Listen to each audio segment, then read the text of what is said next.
Okay, तो ladies and gentleman, इस वक्त जो चीज हम करना चाह रहे हैं या जो हमने लास्ट वीक किया, हमने दो, आपको पता है कि हम दो एंड्स को मीट करने की कोशिश करते हैं। एक एंड हमारा थ्योरी का, जिसको आप थ्योरी भी कह सकते हैं, जिसको आप नॉलेज भी कह सकते हैं, और दूसरे एंड पे हम स्किल पे काम कर रहे हैं। नॉलेज में अगर आप मुझे करेक्ट कर सकते हैं, जहां तक मुझे याद है हमने एक्सेस नेटवर्क्स पे बात कर रहे थे। हमसे पूछा गया था कि एक्सेस नेटवर्क किसे कहते हैं, तो हमने जवाब ये दिया था कि एक तरफ तो हमारे यूजर्स हैं, और दूसरी तरफ आईएसपी है, दूसरी तरफ आईएसपी है। तो लाजमी तौर पे आईएसपी तो दुनिया से कनेक्टेड है, इसका कोई मसला नहीं है, लेकिन हमें भी इस आईएसपी के साथ कनेक्ट होना है किसी ना किसी तरीके से। इस नेटवर्क को कहते हैं एक्सेस नेटवर्क। और इसमें फॉर लाजमी तौर पे डिपेंडिंग अपॉन द रिक्वायरमेंट, एक तरफ हमारे ऑर्डिनरी यूजर्स हैं, स्मॉल यूजर्स हैं, ऑर्डिनरी यूजर्स हैं, और दूसरी तरफ हमारे इंटरप्रेन्योर्स हैं, इंटरप्राइजेज हैं, बड़े यूजर्स हैं। तो अगर आपको याद हो तो हमने बात की थी अबाउट दी कि ऑर्डिनरी यूजर तो इस नेटवर्क के लिए क्या क्या इस्तेमाल कर सकता है। एक वो 56K का मॉडेम इस्तेमाल कर ले, हमने कहा था कि फिर इस पे हमने बात करने के बाद we talked about the ADSL, हमने बात की अबाउट दी केबल नेटवर्क, हमने बात की about the passive optical network, हमने बात की about the active optical network, और to some extent mobile data, mobile data. तो these are some of the examples of networks which are used by the ordinary users like small businesses, small office, home office वगैरह वगैरह। Ladies and gentleman, हमने बात की कि enterprises में they can take a lease line. बताऊंगा कि lease line किसे कहते हैं, हर चीज के बारे में बात करेंगे। नंबर 2, हमने लीज लाइन के बाद बात कर दी अबाउट दी एसडीएसएल, हमने बात की अबाउट दी सैटेलाइट। तो वो ये मुख्तलिफ तरीके हैं जो कि एक बड़ा इंटरप्राइज इस्तेमाल कर सकते हैं। किस पर्पस के लिए? एक्सेस नेटवर्क के लिए। ठीक है, इसके साथ साथ ये चीजें तो जस्ट हम देख रहे हैं कि हमने लास्ट वीक क्या किया था। इसके साथ साथ स्किल में अगर आप देखें तो हमने अपने स्विच को एक्सप्लोर किया। हमने सिस्को के कैटलिस्ट कैटलिस्ट 2960 सीरीज के स्विच पे कुछ एक्सप्लोर किया। क्या क्या किया? हमने सबसे पहली चीज तो ये देखी कि इस स्विच में 3 मोड्स होते हैं। एक को कहते हैं यूजर मोड या यूजर एग्जिट मोड, दूसरा प्रिविलेज मोड या एनेबल मोड, और तीसरा तीसरा global configuration mode, global configuration mode. जहां पे कोई मसला हो तो आप बात कर सकते हैं। ठीक है, निशानी क्या बताई थी कि यूजर एग्जिट मोड है तो ग्रेटर का साइन होगा प्रॉम्प्ट में। अगर आप यहां पे लिखेंगे एनेबल तो आपको हैश का साइन मिल जाएगा, पाउंड का साइन मिल जाएगा, डॉलर का जो मर्जी नाम दे दें। तो यहाँ पे आप प्रिविलेज मोड में आ गए, और जो जो कमांड इस मोड में अवेलेबल है उसके लिए आपने क्या लगाना है वहां पे? सिर्फ क्वेश्चन। फिर हमने कहा कि अगर यहाँ पे आप लिख दें कॉन्फ़िगर टर्मिनल, कॉन्फ़िगर टर्मिनल, तो आप यहाँ पे आपका मोड बन के हो जाएगा कॉन्फ़िग, स्विच का नाम और हैश का साइन। तो ये आपको बताएगा कि आप ग्लोबल कॉन्फ़िगरेशन मोड में। वापसी का रास्ता हर मोड में बताया था कि एग्जिट है, वापसी का रास्ता एग्जिट है। इसके अलावा क्या बताया था लेडीज एंड जेंटलमैन? इसके अलावा बताया ये था कि आप इसकी कंसोल के ऊपर पासवर्ड लगा सकते हैं, क्योंकि कोई भी शख्स बगैर आपके कंप्यूटर में इंटर होता है तो that is not a desire. ठीक है, फिर हमने कहा कि जी आप नंबर 2 इसकी एनेबल, क्योंकि कंसोल पे लगाया तो इसका मतलब अगली चीजें ओपन है, तो आपने यहाँ पे एनेबल लगा, एनेबल पे भी पासवर्ड लगा लिया ताकि कोई शख्स एनेबल में भी ना इंटर हो सके। इसके अलावा आप लोगों ने ये भी देखा कि आप इसका होस्ट नेम भी बदल सकते हैं, क्योंकि हर एक स्विच का नाम या हर एक राउटर का नाम क्या होगा, स्विच का नाम स्विच होगा, राउटर का नाम राउटर होगा। तो अगर आपके पास लेट करें 500 स्विचेस हैं और 200 राउटर हैं, तो सबका नाम एक है, तो definitely it will be difficult to manage that. इसलिए हमने कहा था कि आप इनको होस्ट नेम अपनी मर्जी का और मीनिंगफुल दे सकते हैं। इसके अलावा हमने क्या और देखा, हमने ये देखा कि यहाँ पे 3 बल्कि 2 स्टोर्स हैं। एक को हम कहते हैं रनिंग कॉन्फ़िगरेशन, एक को कहते हैं रनिंग कॉन्फ़िगरेशन जो कि वोलेटाइल है, जो कि वोलेटाइल है। और इसको अगर आपने परमानेंट करना है तो आप इसको स्टार्टअप कॉन्फ़िग में लेकर जाएंगे, स्टार्टअप कॉन्फ़िग में लेकर जाएंगे, और ये नॉन वोलेटाइल है। क्लियर? इसमें कोई किसी का कोई क्वेश्चन बनता है तो बिल्कुल बताएं जी। दोनों एंड्स पे किसी का कोई भी, चाहे थ्योरेटिकल एरिया में चाहे स्किल के एरिया में, आप बात कर सकते।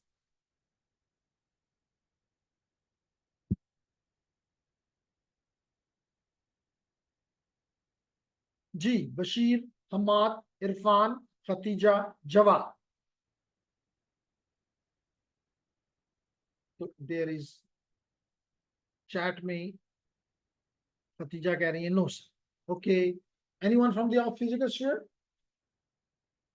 नो? चलिए जी आगे चलते हैं फिर। There is one chat as well, no sir. Okay Hammad,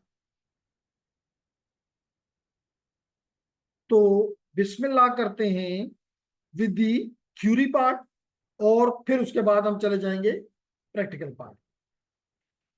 okay, तो आपको मैंने बता, शुरू दोबारा से थोड़ा ब्रीफ कर देता हूं कि एक्सेस नेटवर्क्स में शुरू में हर वक्त आपका ये ख्वाहिश होती है कि जो एग्जिस्टिंग आपके रिसोर्सेज हैं वो यूटिलाइज हो। नए रिसोर्सेज लगाना आपको पसंद, किसी को भी पसंद नहीं है। मिसाल के तौर पे अगर ये कहा जाए हमारे डिपार्टमेंट को कि जी आप एक और स्ट्रीम ऐड करें, और साथ कहा जाए कि एग्जिस्टिंग रिसोर्सेज को इस्तेमाल करना है, यानी एग्जिस्टिंग रूम्स को, क्लासरूम को, लैब्स को, टीचर्स को, फैकल्टी को, स्टाफ को यूज करना है, तो दैट विल बी ए हर एक के लिए खुशी वाला मसला होगा कि जी खर्चा नहीं है, खाली आमदन है, फायदा है। लेकिन अगर ये कहा जाए कि जी नहीं ठीक है, नई स्ट्रीम को शुरू करते हैं, हैदराबाद में एक नई बिल्डिंग बनाएं, उसमें आप नए टीचर्स रखें, उसमें आप नई स्टाफ रखें, उसमें आप नया सब कुछ लैब बनाए, क्लासरूम बनाए, कहेंगे जी ये मुश्किल काम, नामुमकिन काम।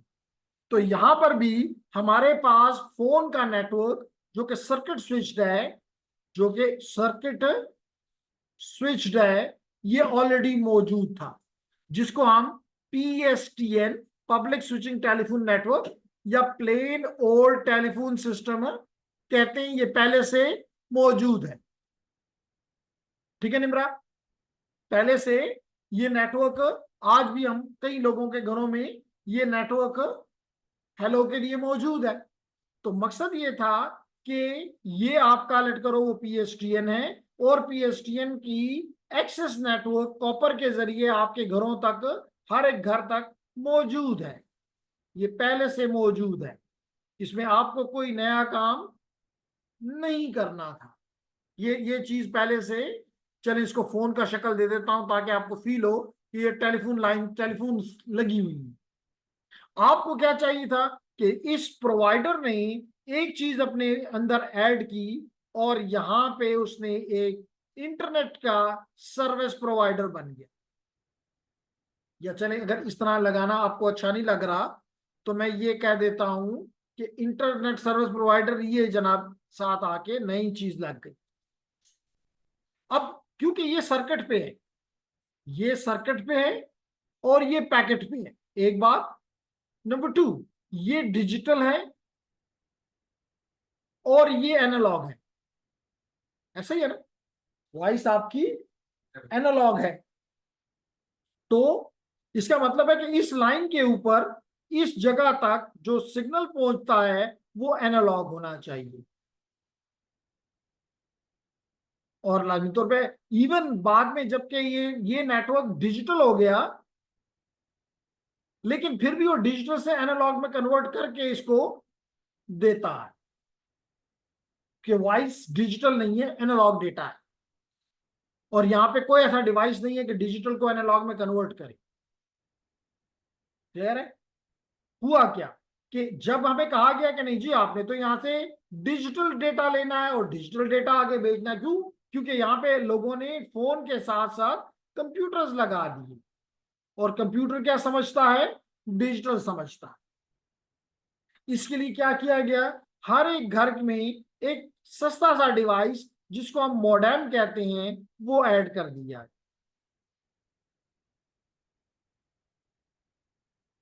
तो अब यहां से अगर आपका एनालॉग डेटा आ रहा है तो वो तो ठीक है, टेलीफोन पे आ जाएगा। लेकिन जो डिजिटल डेटा आपका आ रहा है वो यहां से डिजिटली यहां से आके मॉडेम पे आता है। सॉरी, वो यहां पे तो एनालॉग में कन्वर्ट होके यहां पे पहुंचता है, लेकिन ये उसको डिजिटल में कन्वर्ट करके इसको दे देता है। तो यूं कंप्यूटर खुश हो गया।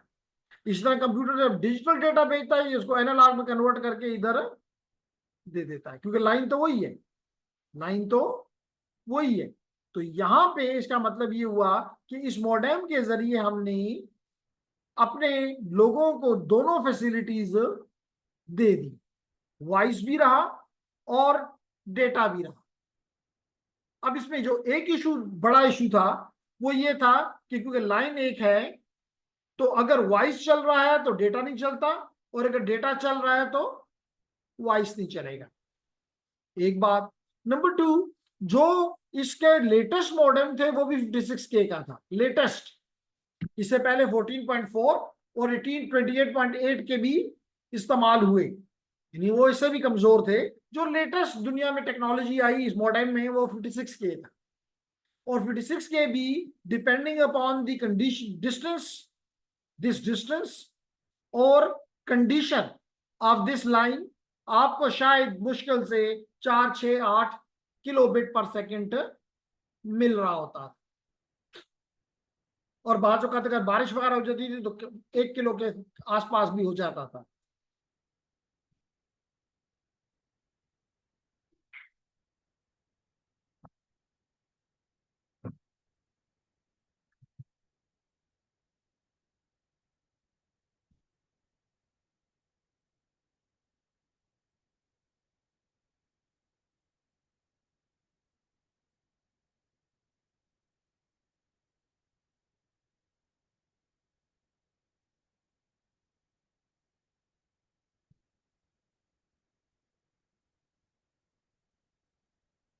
निकले मेरे ख्याल बिजली नहीं गई। एक मिनट, रिकॉर्डिंग को रोक देता हूँ।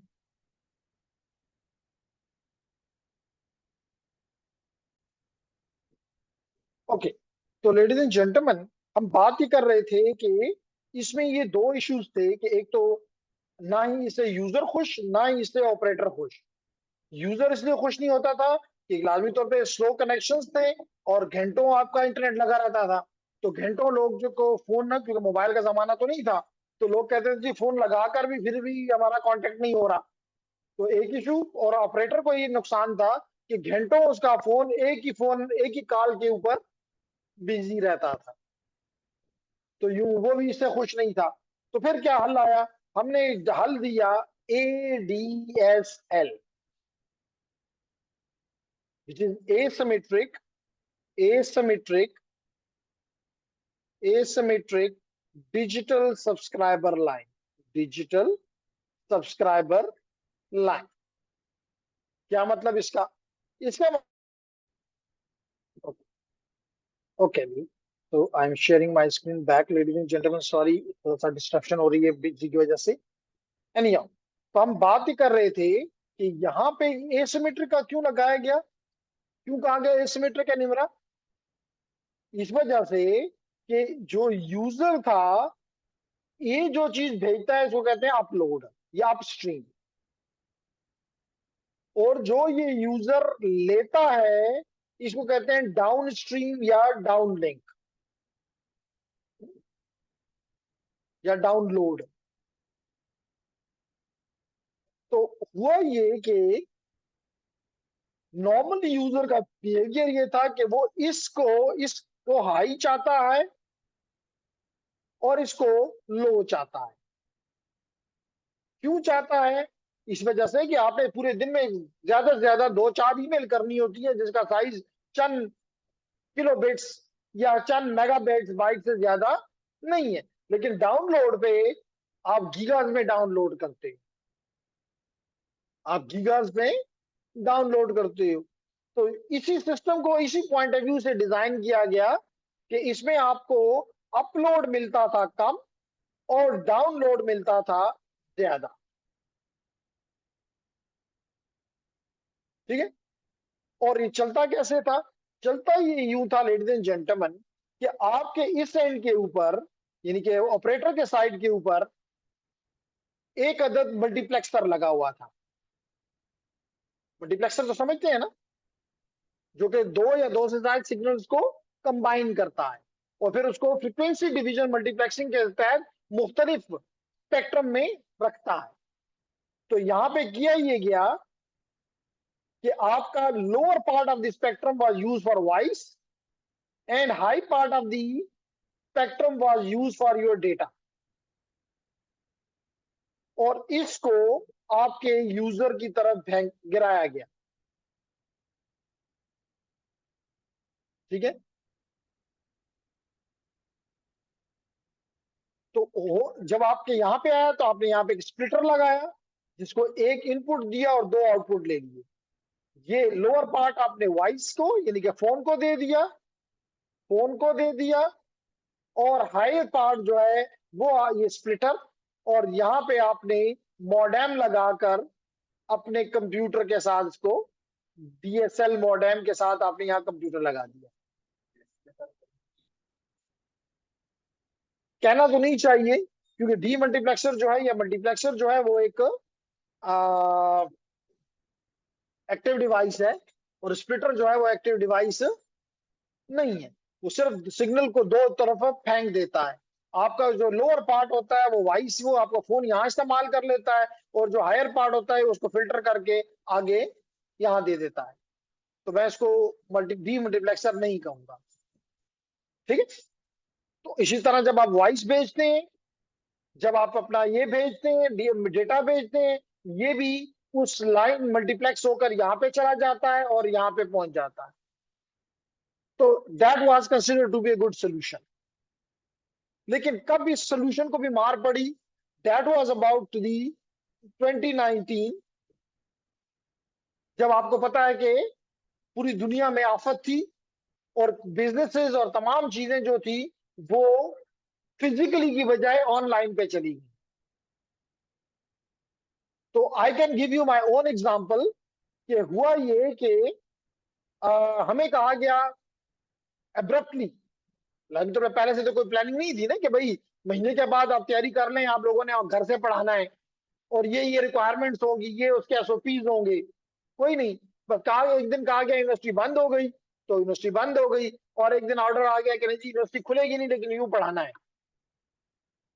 तो हुआ क्या कि हमें कहा गया कि आप यूजर जो है वो घर पे बैठे और आप यहां से बैठ के ना सिर्फ ऑडियो बल्कि मल्टीमीडिया यानी वीडियो भी आपने यूजर को देनी है। इसका मतलब अपलोड करना है और फिर जो भी आप यहाँ पे पढ़ाओगे उसको रिकॉर्ड करके इन यूजर्स को ये रिकॉर्डिंग की प्रोवाइड करनी है। इसके अलावा असाइनमेंट्स भी देनी है, क्विज़ भी देनी है, एग्जाम्स भी देनी है, यानी बहुत कुछ अपलोड करने के लिए आ गया।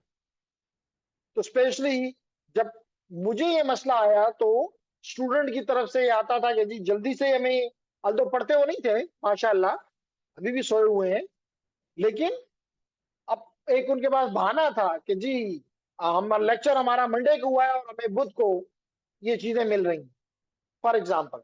यानी टाइम लगता था। क्यों लगता था? कि लाजमी तौर पर अगर एक टीचर 9 घंटे पढ़ा रहा है, 9 घंटे की रिकॉर्डिंग करता है और फिर 9 घंटे की चीज है वो अपलोड करता है, तो इट टेक्स टाइम, क्योंकि अपलोडिंग स्पीड कम थी। और उसमें भी अगर बिजली कहीं चली जाए तो ब्याज असरा वाला मामला होता था, दोबारा से करें। तो ये चीज इसलिए फेल हो गई और दुनिया इसे एडीएसएल से पीछे हट गई। देन केम एक तीसरा सोल्यूशन, जो कि इवन पाकिस्तान में तो इतना नहीं चला या नहीं है, that is the cable network.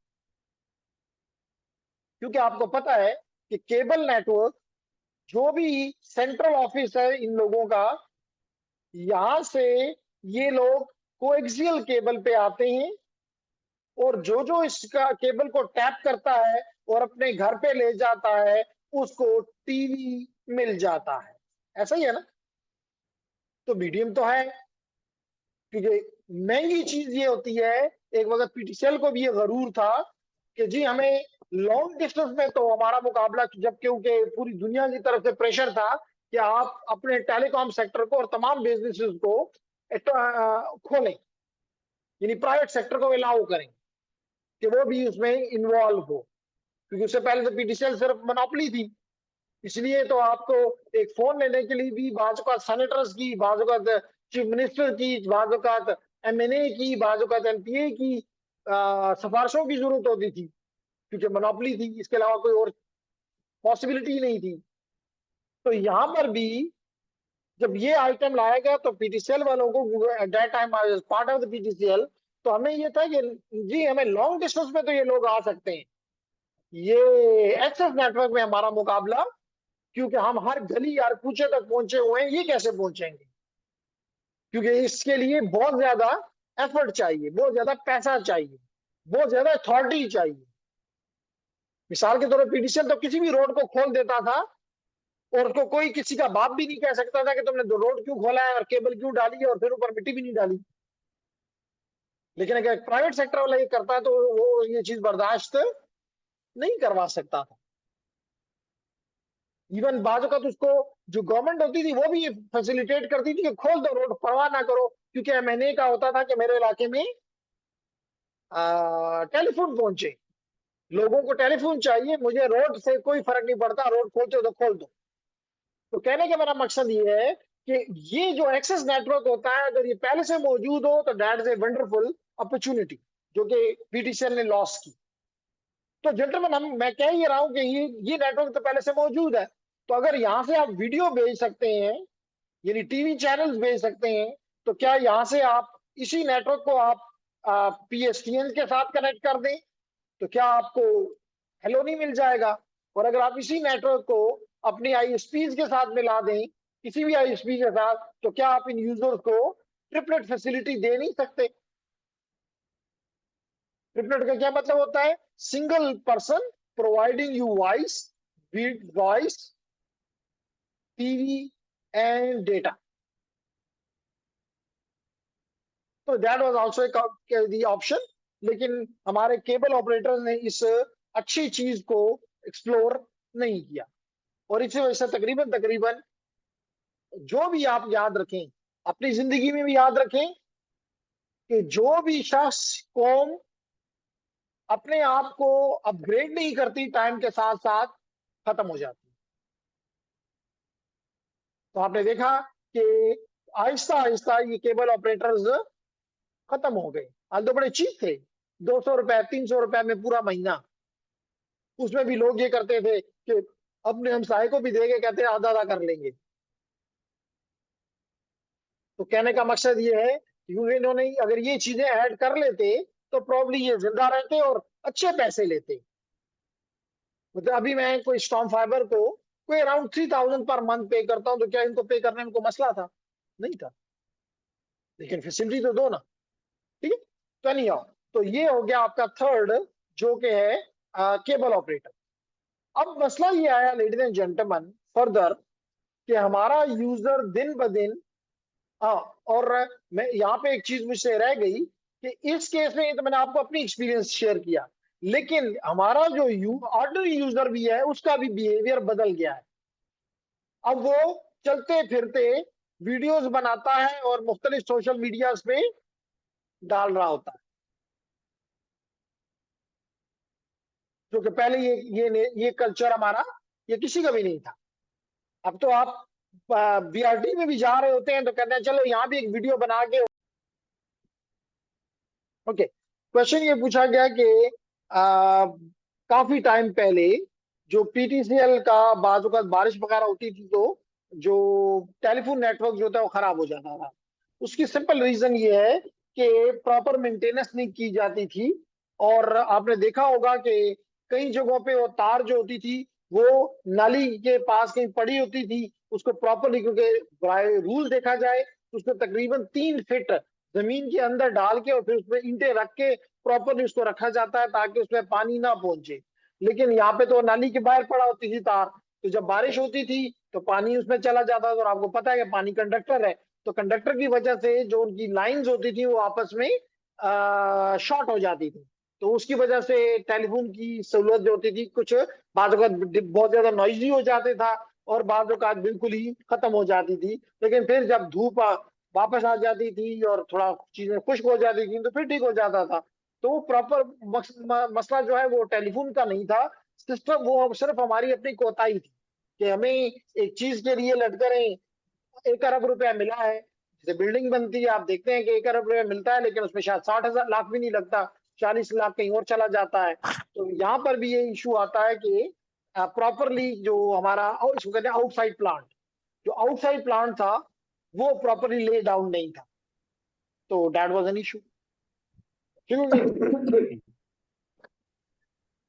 Okay, तो मैं तो कहने का हमारा मकसद ये था लेडीज एंड जेंटलमैन के ये यहाँ पे लोगों का जैसे मुझे ज्यादा अपलोड की जरूरत पड़ गई थी, इसी तरह अब ऑर्डनरी यूजर भी, और वो भी कोई टेक्स्ट नहीं करता। अब तो मतलब यहाँ जमाना आ गया है कि आपने किसी को फोन भी करना होता है तो आप उसे क्या कहते हैं, अगर वो ऑडियो आ भी रही हो तो आप कहते हैं मोबाइल बोले कैमरा तो नहीं था, क्यों कैमरा आपका नहीं है?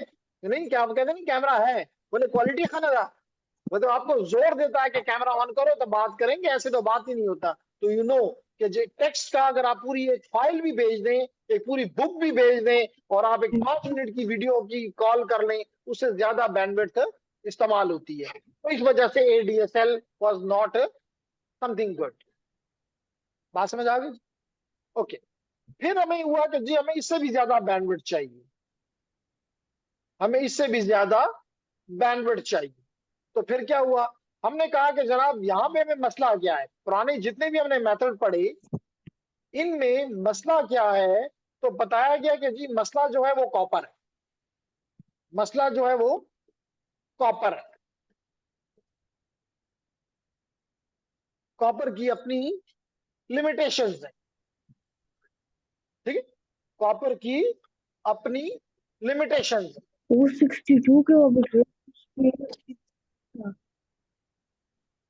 जी ladies and gentlemen, somebody from the online student probably have some question.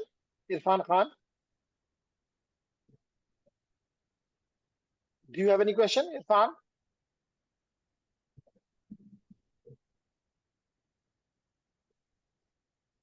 शायद इरफान हमें नहीं सुन रहा। No sir, okay nice.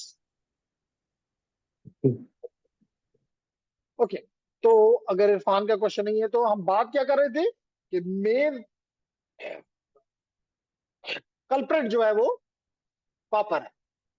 और कॉपर में भी जो हम इस्तेमाल करते थे that was here in telephone, that was the twisted pair copper cable, और वो भी नॉर्मली कैटेगरी 3 की। तो ये सारी चीजें मिलके high data rate, high bandwidth was not possible. तो फिर सोचा क्या सोल्यूशन क्या है, सोल्यूशन ये है कि ऑप्टिकल पे जाओ। तो इसलिए then we went to the optical networks, then we went to the optical networks. अब ऑप्टिकल नेटवर्क्स में लेडीज एंड जेंटलमैन, जिसको मैं ओएन भी लिख सकता हूं, तो इस ऑप्टिकल नेटवर्क में हमारा 3 किस्म का पॉसिबिलिटी थी। One was fibre to the curb, fibre to the building and fibre to the home. अब फाइबर टू द कर्ब का मतलब ये था कि कंपनी, ये कंपनी सेंट्रल ऑफिस अपने आप से एक फाइबर स्टार्ट करे और वो आपके घर के करीब कहीं पे लैंड करवा दे, और यहाँ पे हम ऑप्टिकल को इलेक्ट्रिकल में कन्वर्ट करके जितने भी हमारे यूजर हैं आगे हम कॉपर पे चले जाएं। यहाँ पे हम ऑप्टिकल पे, यहाँ पे हम कॉपर पे, तो यूजर को यहाँ पे हम कॉपर के जरिए उसी पुराने नेटवर्क के जरिए चीजें पहुंचा दें। फिर जी दोबारा, ये हमारा सेंट्रल ऑफिस है। लाजमी तौर पे यहाँ से हमें ज्यादा, यहाँ पे क्योंकि यूजर भी बढ़ गए और यूजर की डिमांड भी बढ़ गई, तो हमने क्या किया, हमने सेंट्रल ऑफिस से इस यूजर के प्रेमिसेस के कहीं आसपास, वेरी नियर, हमने ऑप्टिकल फाइबर लेकर दिया।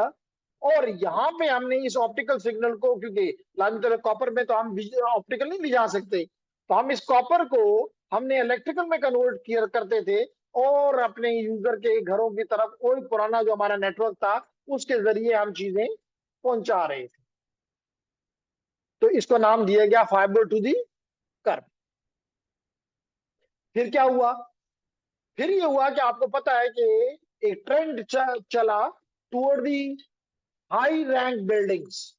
जैसे मिसाल के तौर पे डीन प्लाजा, जैसे अभी आप यूनिवर्सिटी रोड पे भी अगर आप वो डेफिनेटली रोजाना ही घूमते होंगे तो आपने देखा होगा कि यहाँ पर भी बहुत ऊंची ऊंची इमारतें बनना शुरू हो गई हैं। ठीक है, तो इस केस में क्या क्या सोल्यूशन किया गया कि जनाब हम इसी सेंट्रल ऑफिस से ऑप्टिकल फाइबर लेकर आएंगे और इस बिल्डिंग के, अगर ये टॉल बिल्डिंग है यहाँ पे, इस बिल्डिंग तक हम फाइबर पहुंचा देंगे। और फिर क्या करेंगे, यहाँ पे इस ऑप्टिकल को इलेक्ट्रिकल में कन्वर्ट करके इस बिल्डिंग के अंदर जहां जहां भी जरूरत है कॉपर के जरिए पहुंच जाएंगे। तो इसका मतलब हम और से और यूजर के करीब चले गए फाइबर पे। फिर हमने क्या किया कि फिर यूजर ने कहा नहीं हमें, मुझे और भी ज्यादा चाहिए। हमने कहा चलें फिर ये करते हैं कि हम यहां से ऑप्टिकल फाइबर लाते हैं और लेट करो कि यहाँ पे मल्टीपल होम्स हैं, घर हैं, हर घर तक हम फाइबर पहुंचा देते हैं और इस घर पे जाके हम इस ऑप्टिकल, क्योंकि क्योंकि डिवाइसेस सारी आज भी इलेक्ट्रिकल है, ना हमारे पास ऑप्टिकल रैम है, ना हमारे पास ऑप्टिकल माइक्रो प्रोसेसर है, ना हमारे पास ऑप्टिकल कोई और ऐसे डिवाइसेस है, प्रोसेसिंग लॉजिक है, नहीं, आज भी नहीं है। तो कहने का मकसद हुआ कि हम इसको इलेक्ट्रिकल में कन्वर्ट कर देंगे इसके घर के प्रीमिसेस में, और फिर यूजर यहाँ से अपने आप को कॉपर पे ले जाते हैं कि वायरलेस पे ले जाते हैं, इस्तेमाल करें। तो यूं बन गया फाइबर टू दी होम, ये बन गया fibre to the building, to the fibre to the building, और ये बन गया fibre to the curb. Clear?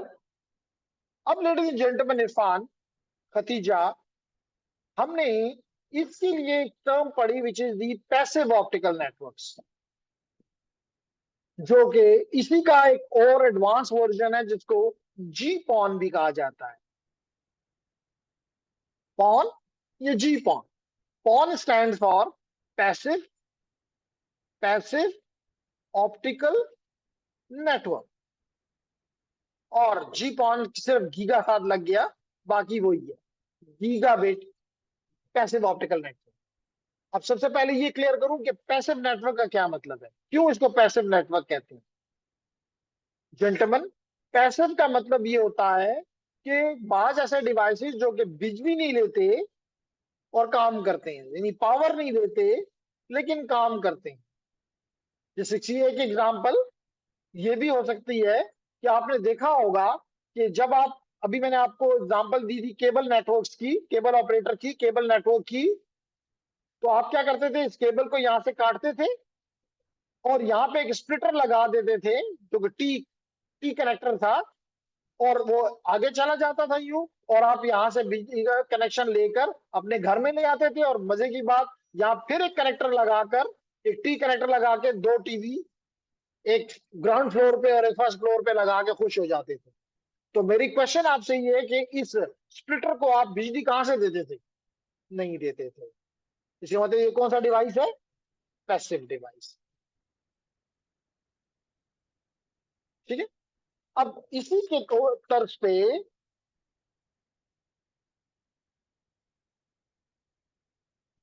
Ladies and gentleman, optical वालों ने ये किया कि सेंट्रल ऑफिस से तो वो लेकर आए, सेंट्रल ऑफिस से तो ऑप्टिकल फाइबर लेकर आए, और इस ऑप्टिकल फाइबर को उन्होंने एक डिवाइस के ऊपर टर्मिनेट किया जो कि ऑप्टिकल डिवाइस है, जिसको हम कहते हैं ऑप्टिकल स्प्लिटर। क्या कहते हैं? Optical splitter, split. तो इसका मतलब है कि इसका एक इनपुट और मल्टीपल आउटपुट्स, और हर एक ऑप्टिकल फाइबर हमने यूजर के घर पहुंचा दी। तो this is also an example of, this is also an example of fibre to the home.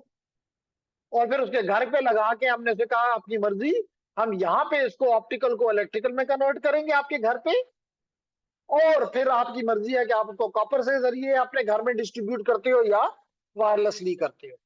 आप लोग ज्यादातर आजकल वायरलेसली कर रहे हो। ठीक है। अब इसको क्यों पैसिव कहते हो? क्योंकि ये स्प्लिटर जो है ये passive device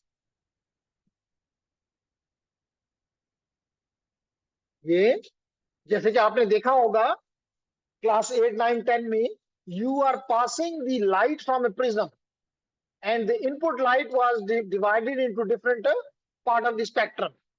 So what you are doing? क्या उसको बिजली देते थे? नहीं। So that is like a splitter that was splitting a white light into 7 different colors, different lights. बात समझ आ रही है ना? तो स्प्लिट या ऑप्टिकल स्प्लिटर भी ये काम करता है कि, तो इसका फायदा, तो हर चीज का फायदा और नुकसान होता है।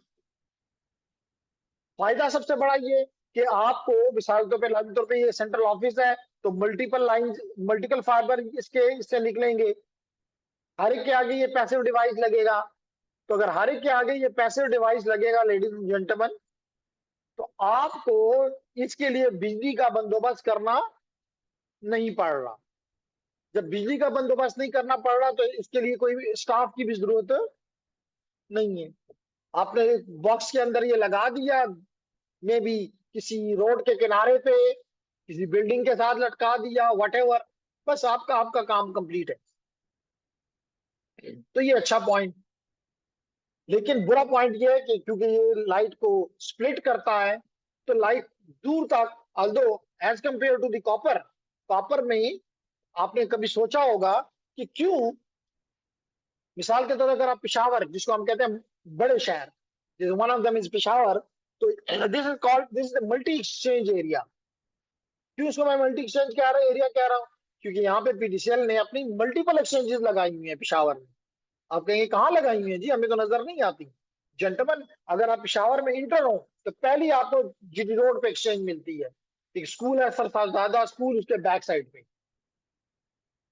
फिर जब आप थोड़ा सा आगे आ जाए तो एक तरफ आपको कोहाट रोड की तरफ रास्ता मिलता है, तो वहां भी टेलीफोन एक्सचेंज है।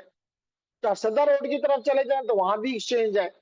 आप आगे आ जाए तो खैबर बाजार में एक्सचेंजेस हैं, मल्टीपल एक्सचेंजेस हैं।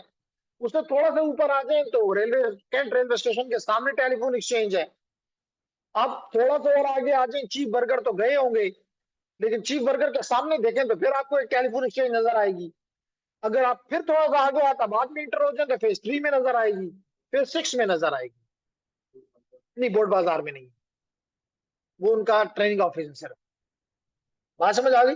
तो ये अगर आपने काउंट आपको कराया तो मल्टीपल एक्सचेंज एरिया। आप कहेंगे पागल है ये, कितना खर्चा करते हैं मल्टीपल एक्सचेंजेस लगा के, एक ही लगा देते खबर बाजार में पूरा पेशावर कवर कर लेते। The reason is copper. Copper जो है तकरीबन 5-5.5 किलोमीटर से आगे अगर चली जाए तो वॉइस नहीं जाता, डेटा क्या जाएगा। इसलिए वो हर तकरीबन 5 किलोमीटर के रेडियस से जब निकलते हैं तो एक नया सेटअप इंस्टॉल कर देते। बात समझ आ गई? तो यहाँ पे आल्दो के ऑप्टिकल फाइबर की वजह से आपकी वो रेंज बढ़ गई, लेकिन फिर भी आप स्प्लिट कर रहे हैं। आपकी लाजमी तौर पे इसके बाद आपको बड़ा कम फासला पे आप जा सकेंगे। तो कॉपर से तो फिर भी बेहतर है। कॉपर से तो फिर भी बेहतर है। हम पढ़ क्या रहे हैं? Access networks. हम पढ़ क्या रहे हैं? Access networks. तो फिर हमने क्या सोचा कि नहीं जी, अगर हमें इस नुकसान का भी बढ़ाना है, बतला हटाना है, तो हम सेंट्रल ऑफिस से निकले ऑप्टिकल फाइबर पे, और यहां पे हम एक्टिव डिवाइस लगा दें instead of the passive device, which is called optical router.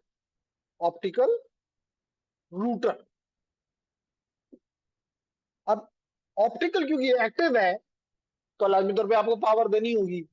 अगर पावर दोगे तो ना सिर्फ ऐसे डिवाइसेस को पावर देनी पड़ती है, बल्कि हसनैन, हसनैन है आपका नाम, हसनैन कहेगा कि बिजली गई तो फिर क्या बनेगा? बिजली गई तो वॉइस भी गई, टेलीफोन भी गई, नेट भी गया।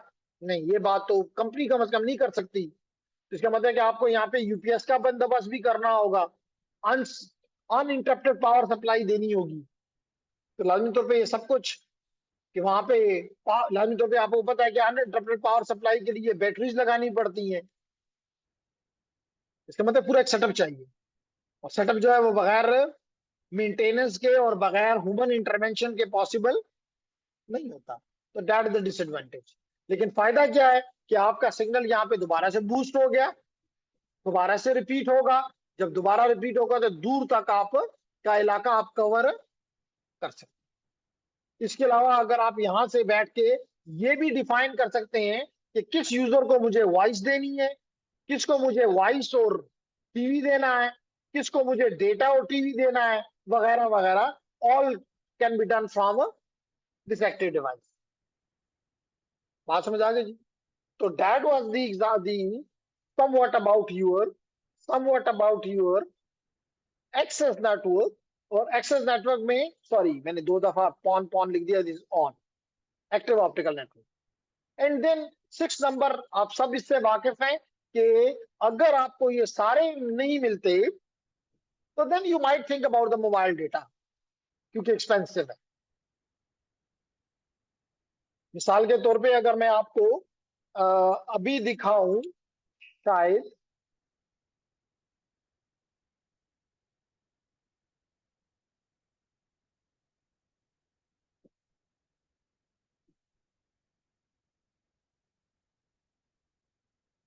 और तो कि ये इसलिए कम, सॉरी इस वक्त मैं सिस्को एडमन के साथ हूँ जो कि मैं कम यूज करता हूँ, लेकिन और मैं अभी तक इसको कन्वर्ट भी नहीं करना चाहूंगा कि अगर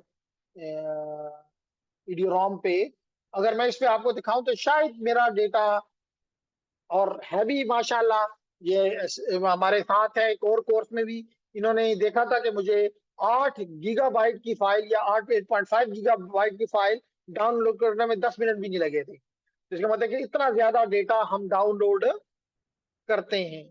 तो कहने का मकसद ये है कि अगर ये काम मोबाइल डेटा से किया जाए तो you understand it will cost us very huge. लेकिन सबसे मोबाइल का एक ही एडवांटेज है, and that is ubiquitous availability. Ubiquitous का मतलब है एवरीवेयर, एवरीवेयर। इसके अलावा इसका कोई फायदा मेरी मेरी नजर में नहीं। अगर आपकी नजर में हो तो आप मुझे बता सकते हैं। मतलब एक वक्त में, क्योंकि मेरी स्पेशलाइजेशन जो थी that was toward the optical networks, तो लोग हमसे पूछते थे एज ए एक्सपर्ट के जी बताएं कौन सा नेटवर्क वायरलेस, क्योंकि मुकाबला तो दोनों में है, वायरलेस ज्यादा चलेगा या फाइबर चलेगा।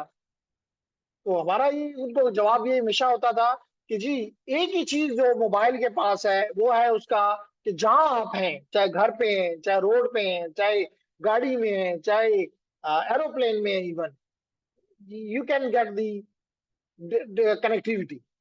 तो ये एक चीज है जो कि यूजर को इस बात पे कन्विंस करती है कि जी आप मोबाइल इस्तेमाल करें। अदरवाइज इसकी क्वालिटी, इसकी बैंडविड्थ, इसकी स्पीड, कोई भी चीज जो है, इसकी क्वालिटी ऑफ सर्विस, कोई भी चीज जो है वो वायर के और ऑप्टिकल के करीब नहीं जाती है। तो मोबाइल डेटा में what you use the cellular network. What you use? In the mobile data case, you use a cellular network where the cellular network is connected to the ISP. और वही data आपने wirelessly आपके user की तरफ throw कर दिया जाता है। जी हसनैन, कोई क्वेश्चन? नो? तो ये सारे तरीके तो जी आपको क्वेश्चन है? जी जी बिल्कुल आई है, मुझे पता है, बिल्कुल ठीक है। तो जवाब जी बिल्कुल। ईवो जो है,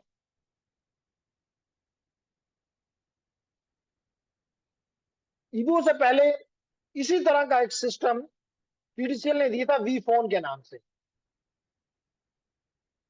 बाद में उन्होंने ईवो के जरिए भी ये दिया, ये पीटीसीएल का वो है। अब ये करते क्या है? करते कुछ भी नहीं है, exactly that is similar to the cellular. मां सिवाय फर्क ये था कि वो भी कोई टेक्नोलॉजिकल मसला नहीं था। मसला ये था कि जो एग्जिस्टिंग है उनको मसला था, जो एग्जिस्टिंग कंपनीज थी सेलर की उनको मसला था कि जनाब एक आप नई टेक्नोलॉजी ला रहे हो और अगर ये भी, और ये सस्ती थी एज कम्पेयर टू सेलर, तो लाजमी तौर पे हर कोई इस कनेक्शन को खुदा हाफिज कहेगा और ईवो लेकर चला जाएगा। तो फिर इन्होंने उस पर एक लगाया कि जनाब आप अल्दो ये वी फोन और ये चीजें बनाई गई थी रूरल एरियाज के लिए। मुझे पता है कि उस वक्त मैं पीटीसीएल में था, तो लोग बहुत मतलब मैंने कहा कि ये बनाया किस पर्पस के लिए पीटीसीएल का प्लान था कि जहां पे, जैसे मैंने आपको भी कहा कि कॉपर डालना आसान नहीं है, बहुत ज्यादा टाइम भी लगता है, बहुत ज्यादा पैसा भी लगता है। तो इस वजह से पीटीसीएल ने सोचा कि क्यों ना हम रूरल एरियाज में टावर्स खड़े कर दें और उसके गिर्द जितने भी गांव होंगे उनको हम ये फोने दे देंगे और ये इस्तेमाल करें। और ये इतनी कामयाब हुई कि रूरल को तो कम मिली, जो शहर के लोग थे उन्होंने ज्यादा उठा ली। तो इसमें सिर्फ इसके पीछे जो टेक्नोलॉजी थी दैट वाज सीडीएमई, और अगर एग्जैक्ट कहूं तो सीडीएमई 2000, कोड डिवीजन मल्टीपल एक्सेस 2000 की टेक्नोलॉजी के जरिए हमने उसी तरह टावर्स खड़े किए जैसा कि सेलुलर वाले करते हैं, और हम इसके इर्द गिर्द, और मजे की बात है कि हम इसको 450 मेगाहर्ट्ज पे ऑपरेट करते थे, और इस फ्रीक्वेंसी पे इसकी रेंज काफी ज्यादा हो जाती है। तो इस टावर की जो सेल का, आप सेल कह लो जो भी नाम दो, वो जो इसका फुटप्रिंट था वो काफी बड़ा था। तो इसके इर्द गिर्द काफी बड़ा एरिया जो था वो इस चीज से मुस्तफीज हो जाता था। लेकिन मैंने कहा कि ये पॉसिबल था कि हम एक सेल से दूसरे सेल में और दूसरे से तीसरे में जा सकते, लेकिन इस सेलर वालों ने लाजमी तौर पे पैसा लगाया हुआ था अपना, गवर्नमेंट पे उनपे एक वो है, और आपको पता है कि इंटरनेशनल जब आप एमओयू साइन करते हैं तो आप एक गवर्नमेंट पे एक प्रेशर होता है। जैसे आज आप आईबीपी आप समझते हैं कि आपको नुकसान दे रही हैं, आप समझते हैं कि यूनिट भी पैदा नहीं करते और अरबों रुपए लेते हैं और वो अरबों रुपए आप पे करते हो, ऐसा ही है ना? क्यों नहीं कर सकते हो? कि जालिमों ने जो एग्रीमेंट किए हुए हैं वो इंटरनेशनली उसके गारंटीयर्स हैं, तो यहाँ पर भी थे। तो उन्होंने फिर कहा कि नहीं, आप इस तरह करें कि इनको रोमिंग ना दें, इनको हैंडओवर ना दें, बस ये इस एरिया में घूमे फिरें। मिसाल के तौर पे this is only Peshawar, this is only Nowshera, this is only Mardan, तो दैट इज ग्रेट। लेकिन इसको पिशावर वाले को नौशहरा जाए या मर्दान जाए तो कनेक्टिविटी ना मिले। लेकिन इसमें टेक्निकली कोई मसला नहीं था। मैंने आपको कहा दैट वाज दी जो आपकी ऑब्लिगेशन थी, कॉन्ट्रैक्ट की, उसकी वजह से ये किया गया, जिसकी वजह से ये टेक्नोलॉजी इतनी ज्यादा फिर कामयाब ना हो सकी। क्लियर हो गया जी? That was also a access network. Clear हो गया? ओके। तो जनाब फिर क्या हुआ कि हमें जो बड़े हमारे इदारे हैं जिसको हम इंटरप्राइजेस कह सकते हैं, इंटरप्राइजेस कह सकते हैं, इनको क्या चाहिए? जैसे यूईटी, अब एक तरफ आपका यूईटी है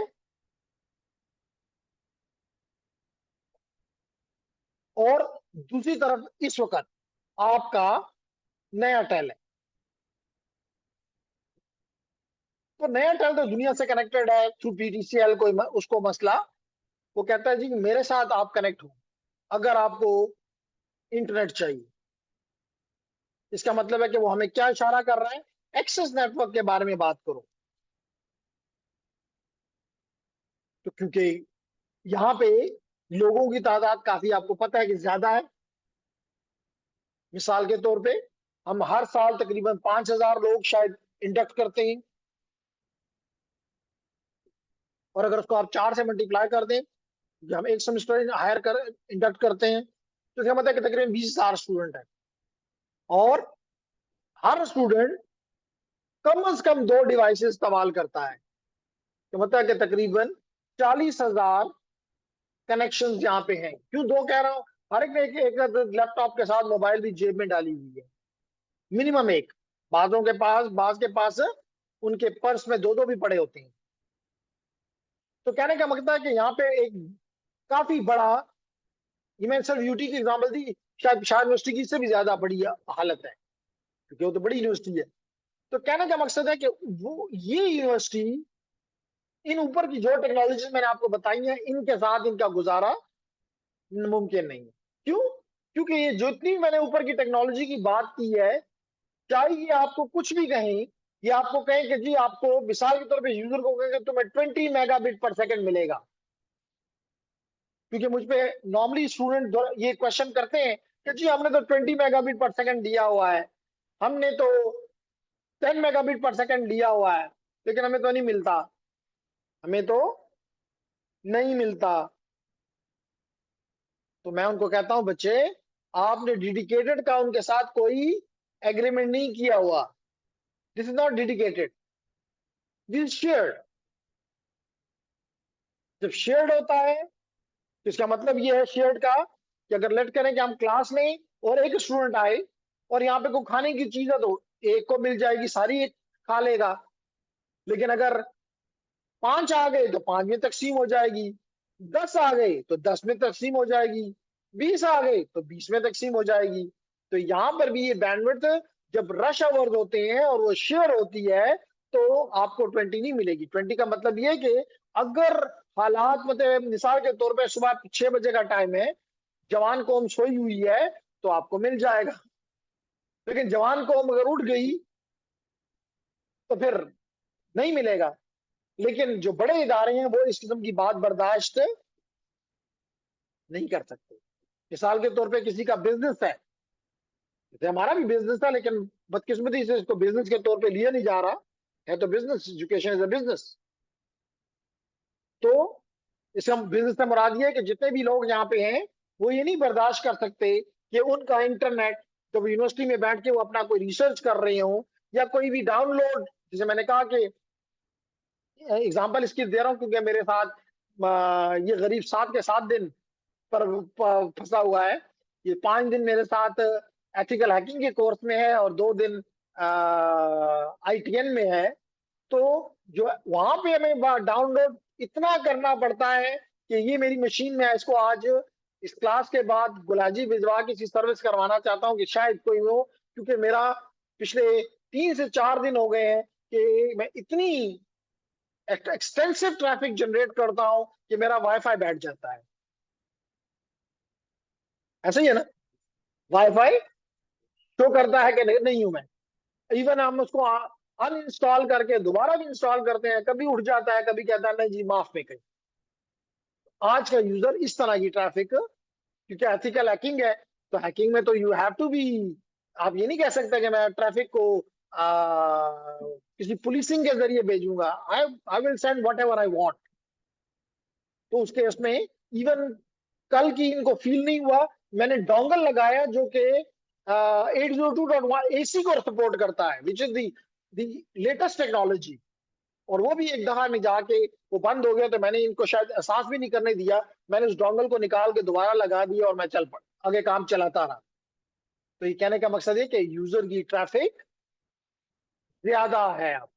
अब यूजर गपशप, ठीक है, जो मैंने कहा कि अपनी फेसबुक और वो एक अलग है, लेकिन बिजनेसेस में मिसाल के तौर पे अगर आप देखते हो तो जितने भी ये यूनिवर्सिटी रोड पे बड़े बड़े शॉप्स हैं, इनकी यूज हमारे लोगों को पता उनकी शॉप पे जाके नहीं लगता, अब पता चलता, या उनके बैनर्स हम पढ़ के नहीं मालूम करते कि जी फलानी दुकान पे 40% फ्लैट है और फलानी पे 60% फ्लैट है।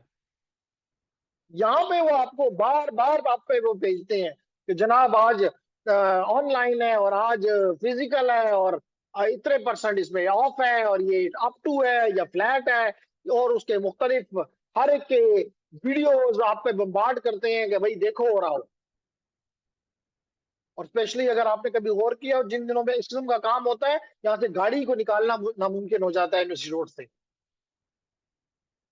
ठीक है, तो कहने का मकसद ये है मेरा कि बिजनेसेस को, लेडीज एंड जेंटलमैन, ये चीज नहीं भाती कि वो ये कहे कि कभी हुआ तो मिल जाएगा, ना हुआ तो गुजारा करें, गुजारा नहीं कीजिए। तो उनको क्या चाहिए? डेडिकेटेड चाहिए। And one of the example for dedicated is lease lease line, कि आपके और इसके दरमियान में एक ऑप्टिकल फाइबर बिछा दिया जाएगा which will be a point to point link, which will be a point to point link। तो जो आपने, जितना आपको चाहिए मिलेगा, पैसे दो। मिसाल के तौर पे तकरीबन कुछ 6 महीने पहले तक मैंने मालूम किया था, क्योंकि मेरा ही स्टूडेंट है और वो इस वक्त HC में काम कर रहा है और वो तमाम नेटवर्क्स को देख रहा है। तो उससे मालूम करने के बाद कि जी यूटी ने कितना लिया है, तो उसने कहा था जी 490 मेगाबिट पर सेकेंड। डेडिकेटेड है। लेकिन नुकसान क्या है? अब रात के वक्त जो है, लाजमी तौर पे आप मेजॉरिटी स्टूडेंट घरों को चले जाते हैं तो फिर ये इस्तेमाल नहीं हो रहा होगा, लेकिन दिन के वक्त इस्तेमाल हो गया। तो लेकिन ज्यादा अफेक्टेड ये कि यहाँ पे 24 आवर क्लासेस होती, या 24 आवर ना होती तो कम से कम रात के 9-10 बजे तक तो होती, ताकि इस बैंडविड्थ को हम ज्यादा से ज्यादा बेहतर तौर पे, क्योंकि आप इस्तेमाल करो ना करो, यू हैव टू पे। क्लियर हो गया जी? ठीक है, तो this is the example of lease line, point two point link.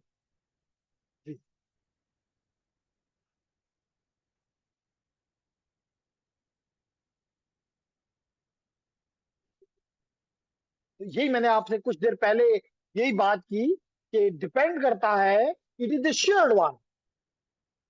तो अगर मे बी रात के 2 बजे आप उठ के करें तो शायद आपको 20 की बजाय 22 मिल रहा हो, लेकिन दिन के वक्त, हैवी रश के वक्त, आपके इलाके को देखते हुए, मिसाल के तौर पे इन्होंने, मुझे नहीं पता आप किस इलाके में रहते हैं, लेकिन लेट आई टेक एरिया ए।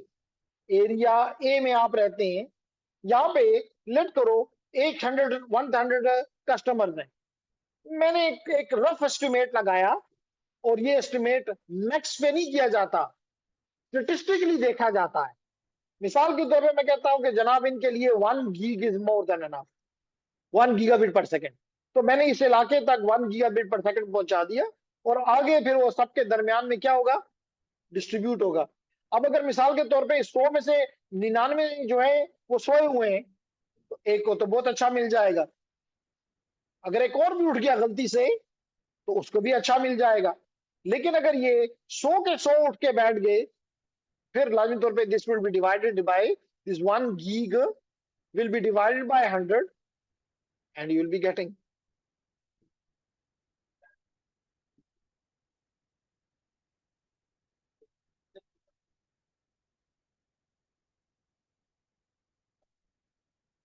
दो चीजें नहीं, दो चीजें। जो चीज उन्होंने आपको, दैट्स गुड। हम हमेशा ये गलती करते हैं और जब उनके पास जाते हैं तो सुननी पड़ती है। होता यह है कि आपने लिया मिसाल के तौर पे 20 मेगाबिट पर सेकेंड, और काउंट कर रहे होते हो कि मुझे मिल रहा है 2 मेगाबाइट्स पर सेकेंड। तो ये बाइट है, 8 से मल्टीप्लाई भी तो करो ना। तो अगर इसको 8 से मल्टीप्लाई करो तो 8 इंटू 2 क्या हो जाएगा, तो 16 मेगाबिट पर सेकंड आपको मिल रहा है, जो कि इसके बड़े करीब है। तो स्पेशली जब हम डाउनलोड करते हैं, जैसे अभी मैंने आपको कहा था कि मैंने फाइल डाउनलोड की 8 गीगाबाइट की, और बात करता हूं यहां बिट्स की। अब बात क्लियर होगी? नाइस।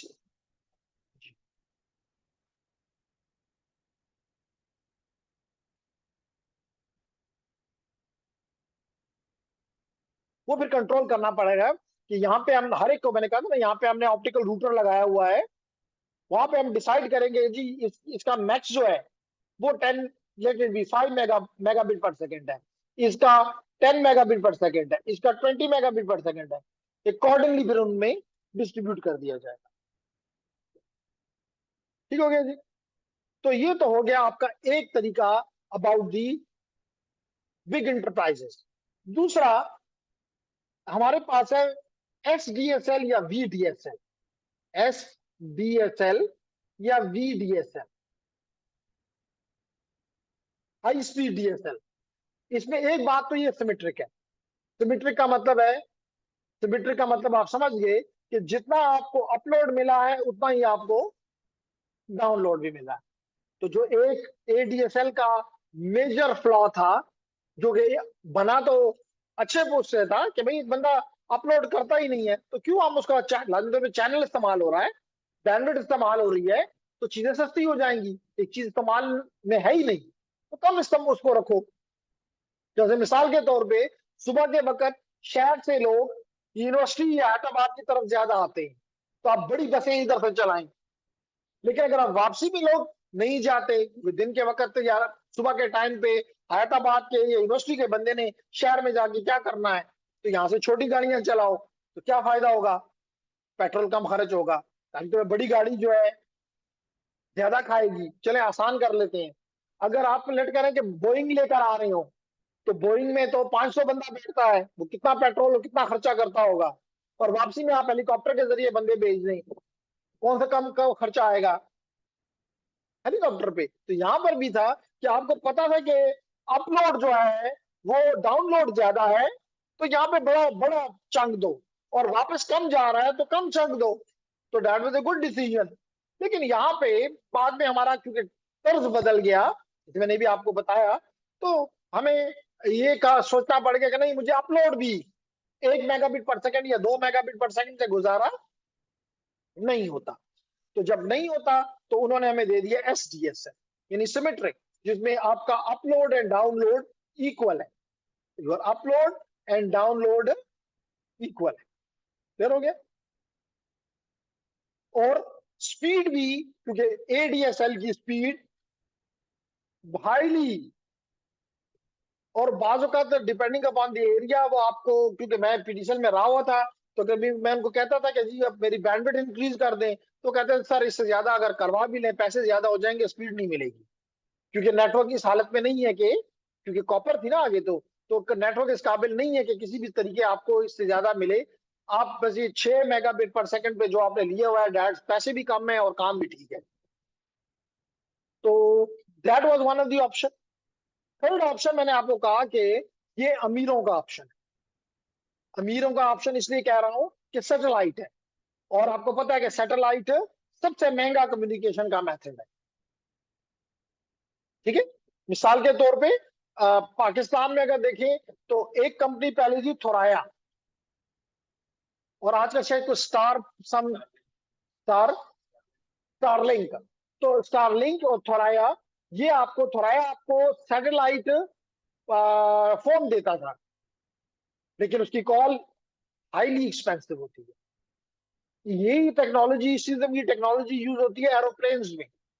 आपने कभी अगर सफर किया हो एरोप्लेन में, तो आपको वहां पे वो है कि अगर इंटरनेट यूज करते हो तो है, लेकिन लाजमी तौर पे ना फाइबर से गया है, ना वहां पे मोबाइल डेटा पहुंच सकता है, क्योंकि आप तकरीबन 35,000 फीट की बुलंदी पे होते हैं, तो टावर तो वहां पे आपको तो सिग्नल नहीं पहुंचा सकता। तो the only way is to be connected to the satellite, but it is very expensive, इसलिए। ओके, तो सैटेलाइट कैसे काम करता है थोड़ा सा ब्रीफ कर दूं। लेडीज एंड जेंटलमैन, इसके लिए आपके पास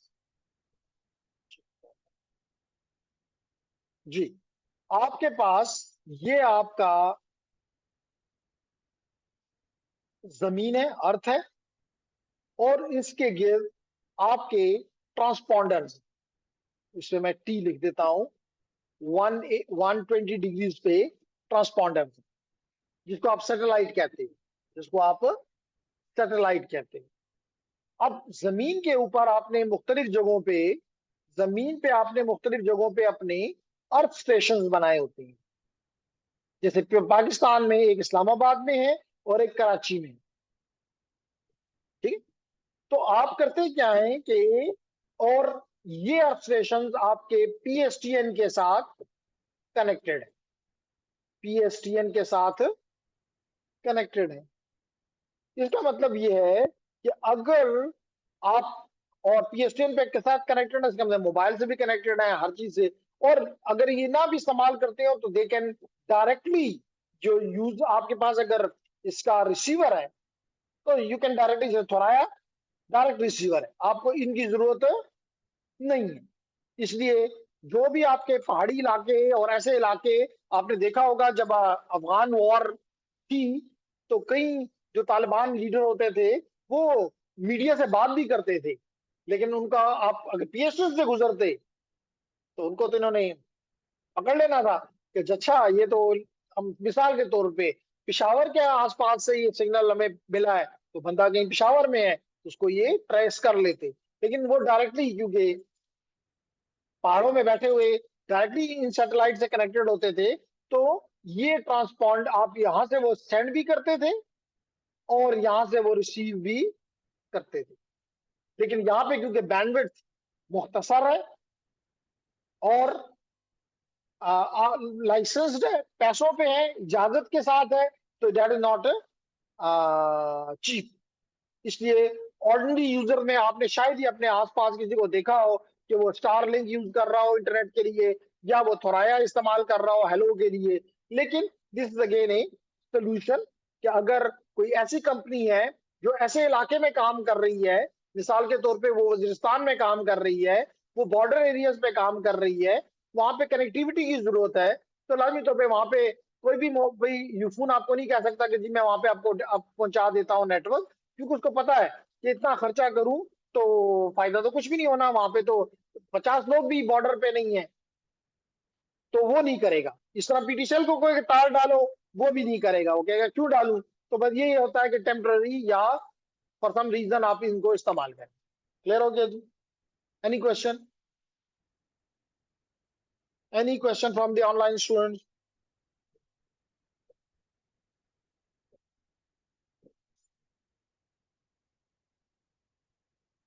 ओके जी, तो खदीजा कह रही हैं कोई नहीं है, अब्दुल्ला भी कह रहे हैं कोई नहीं है, अमाद भी कह रहे हैं कोई नहीं है, तो दैट्स गुड। इरफान भी कह रहे हैं कि क्लियर है, तो दैट्स वेरी नाइस। तो अगर ये सारी चीजें नाइस हैं तो फिर हम एक्सेस नेटवर्क, जितना आपके कोर्स में था मैंने इससे ज्यादा आपको एक्सप्लेन किया।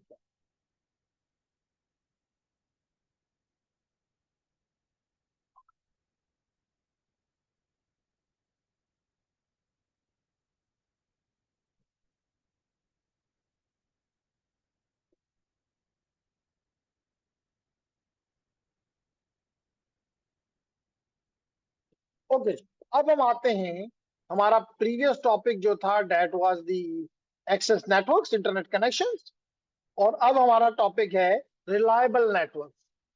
अल्दो थोड़ा सा क्लैरिटी दे दूं कि रिलायबल नेटवर्क का मतलब क्या होता है, और यहाँ पे ये किस पॉइंट ऑफ व्यू से रिलायबिलिटी को नापता है। हम लोग रिलायबिलिटी को, नेटवर्क्स के लोग इस परस्पेक्टिव से देखते हैं कि अगर नेटवर्क में, इसका मतलब है कि अगर मैं इसके साथ ये लिख दूं तो शायद ज्यादा बेहतर हो जाएगा, fault tolerant, fault tolerant.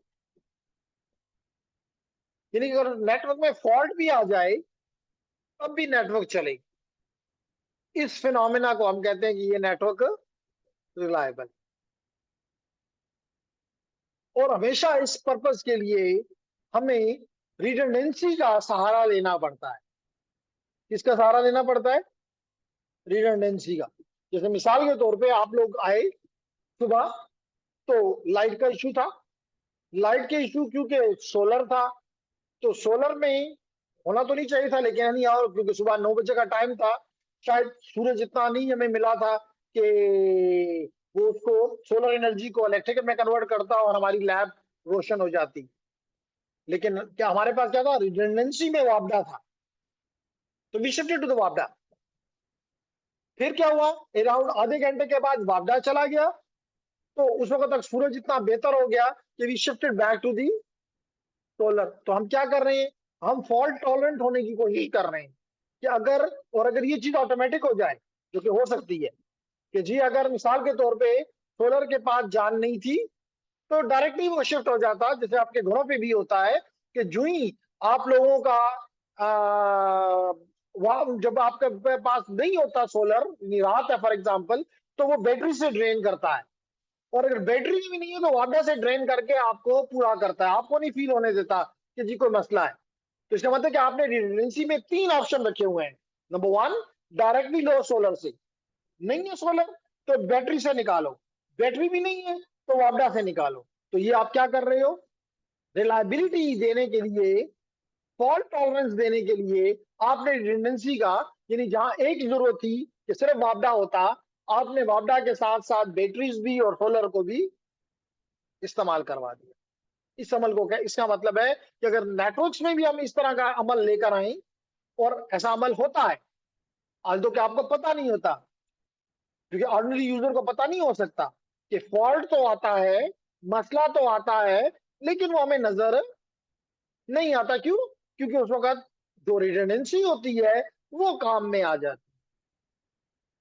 Is it clear? Is it clear everyone? तो हम 3 या 4 बातों से रिडंडेंसी को पढ़ना चाहेंगे। नंबर 1, फॉल्ट टॉलरेंस, कि अगर फॉल्ट आ भी जाए, आपको कोई स्विच, कोई राउटर, कोई लिंक, कोई इंटरफेस डाउन भी हो जाए, स्टिल नेटवर्क विल वर्क। जैसे अल्दो के उसमें तो इतनी सदाकत नहीं थी, जब हमारे मुल्क में नेटवर्क के मसाइल कुछ बढ़े, तो बाज लोगों ने ये भी आवाज लगाई कि जी उसमें समंदर में ऑप्टिकल केबल जो है वो किसी शार्क ने खराब कर दी है, जिसकी वजह से हमें नेटवर्क का मसला है। अल्दो दैट वाज टोटली झूठ, क्योंकि एक वो तो एक लाइन तो हमारे पास नहीं है, हम तो मल्टीपल के ऊपर है। अगर एक कोई में मसला भी आ जाए तो बाकी मौजूद है, आपको पता भी नहीं लगना चाहिए। क्यों? फॉल्ट टॉलरेंस है। लेकिन एक वक्त था कि हमें, हमारी भी कोताहियां थी, हम सिर्फ एक ऑप्टिकल फाइबर के साथ कनेक्टेड है दुनिया के साथ, जिसका नाम था CME3। जी जी। तो CME3 जो थी, that was an old one, लेकिन वो कहीं रात समंदर है, लाजमी तौर पे उसमें कोई मसला आया, और कुछ दिनों के लिए हम बहुत ही बुरे हालत में चले गए थे। फिर उसके बाद हमने दुनिया की, अगर मैं यहाँ पे आपको बताऊं,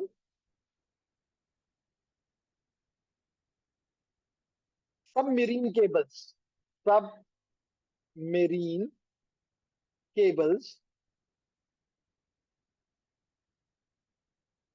चलिए मैप, और इसकी इमेजेस पे चला जाऊं, और ये अगर मैं आपके सामने रखूं, बल्कि ये रखता हूं,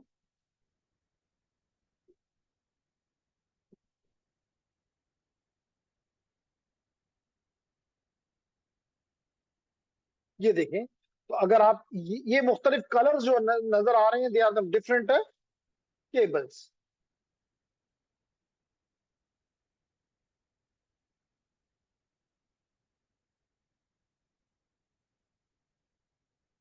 तो ये तो कनाडा दिखा रहा है, और ब्राजील दिखा रहा है। इस एंड को इसने काटा हुआ है, तो क्या हमें ये मिल सकता है? नहीं मिलता तो दूसरे पे चले जाते हैं।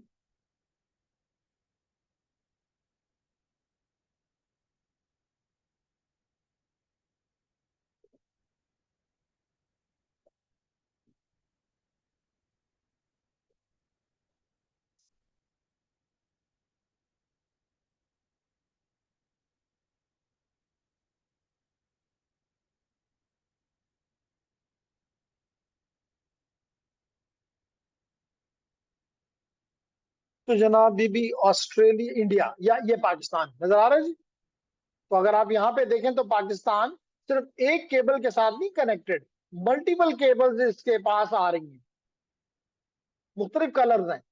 तो दीज मुख्तलिफ कलर्स प्रॉब्ली इसने अगर नीचे डिफाइन किए नहीं किए, तो these different cables, different colours represent different cables. Blue है, ग्रीन है, रेड है, ऑरेंज है, वगैरह वगैरह। तो इसका मतलब है कि अगर एक में मसला आ भी जाए तो कोई मसला नहीं, बड़ा मसला नहीं। क्लियर हो गया जी। लेकिन एक वक्त में मेरे पास था जो कि मैं पूरे उसका दिखाया जाए करता था, तो मैं इसको कहता हूँ सब मेरीन केबल्स मैप। क्या हुआ? सब marine cables map Pakistan.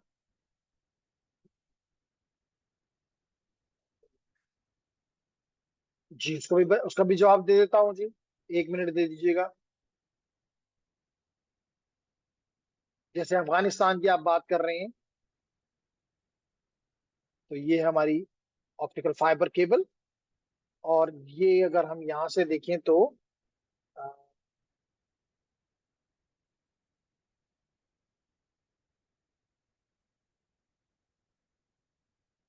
Again Philippine, China, Korea, Japan, Indonesia, India and that is Karachi, Pakistan.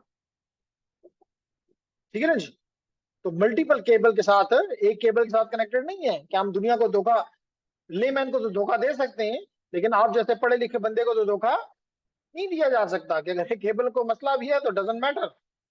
तो जस्ट हमें देखना होगा कि कौन सी कलर जो है वो किसको रिप्रेजेंट कर रही है, तो वो वहां से हमें पता चल जाएगा कि कौन सी केबल यहाँ पे इस्तेमाल हो रही है। Is it clear? Clear everyone? Okay nice.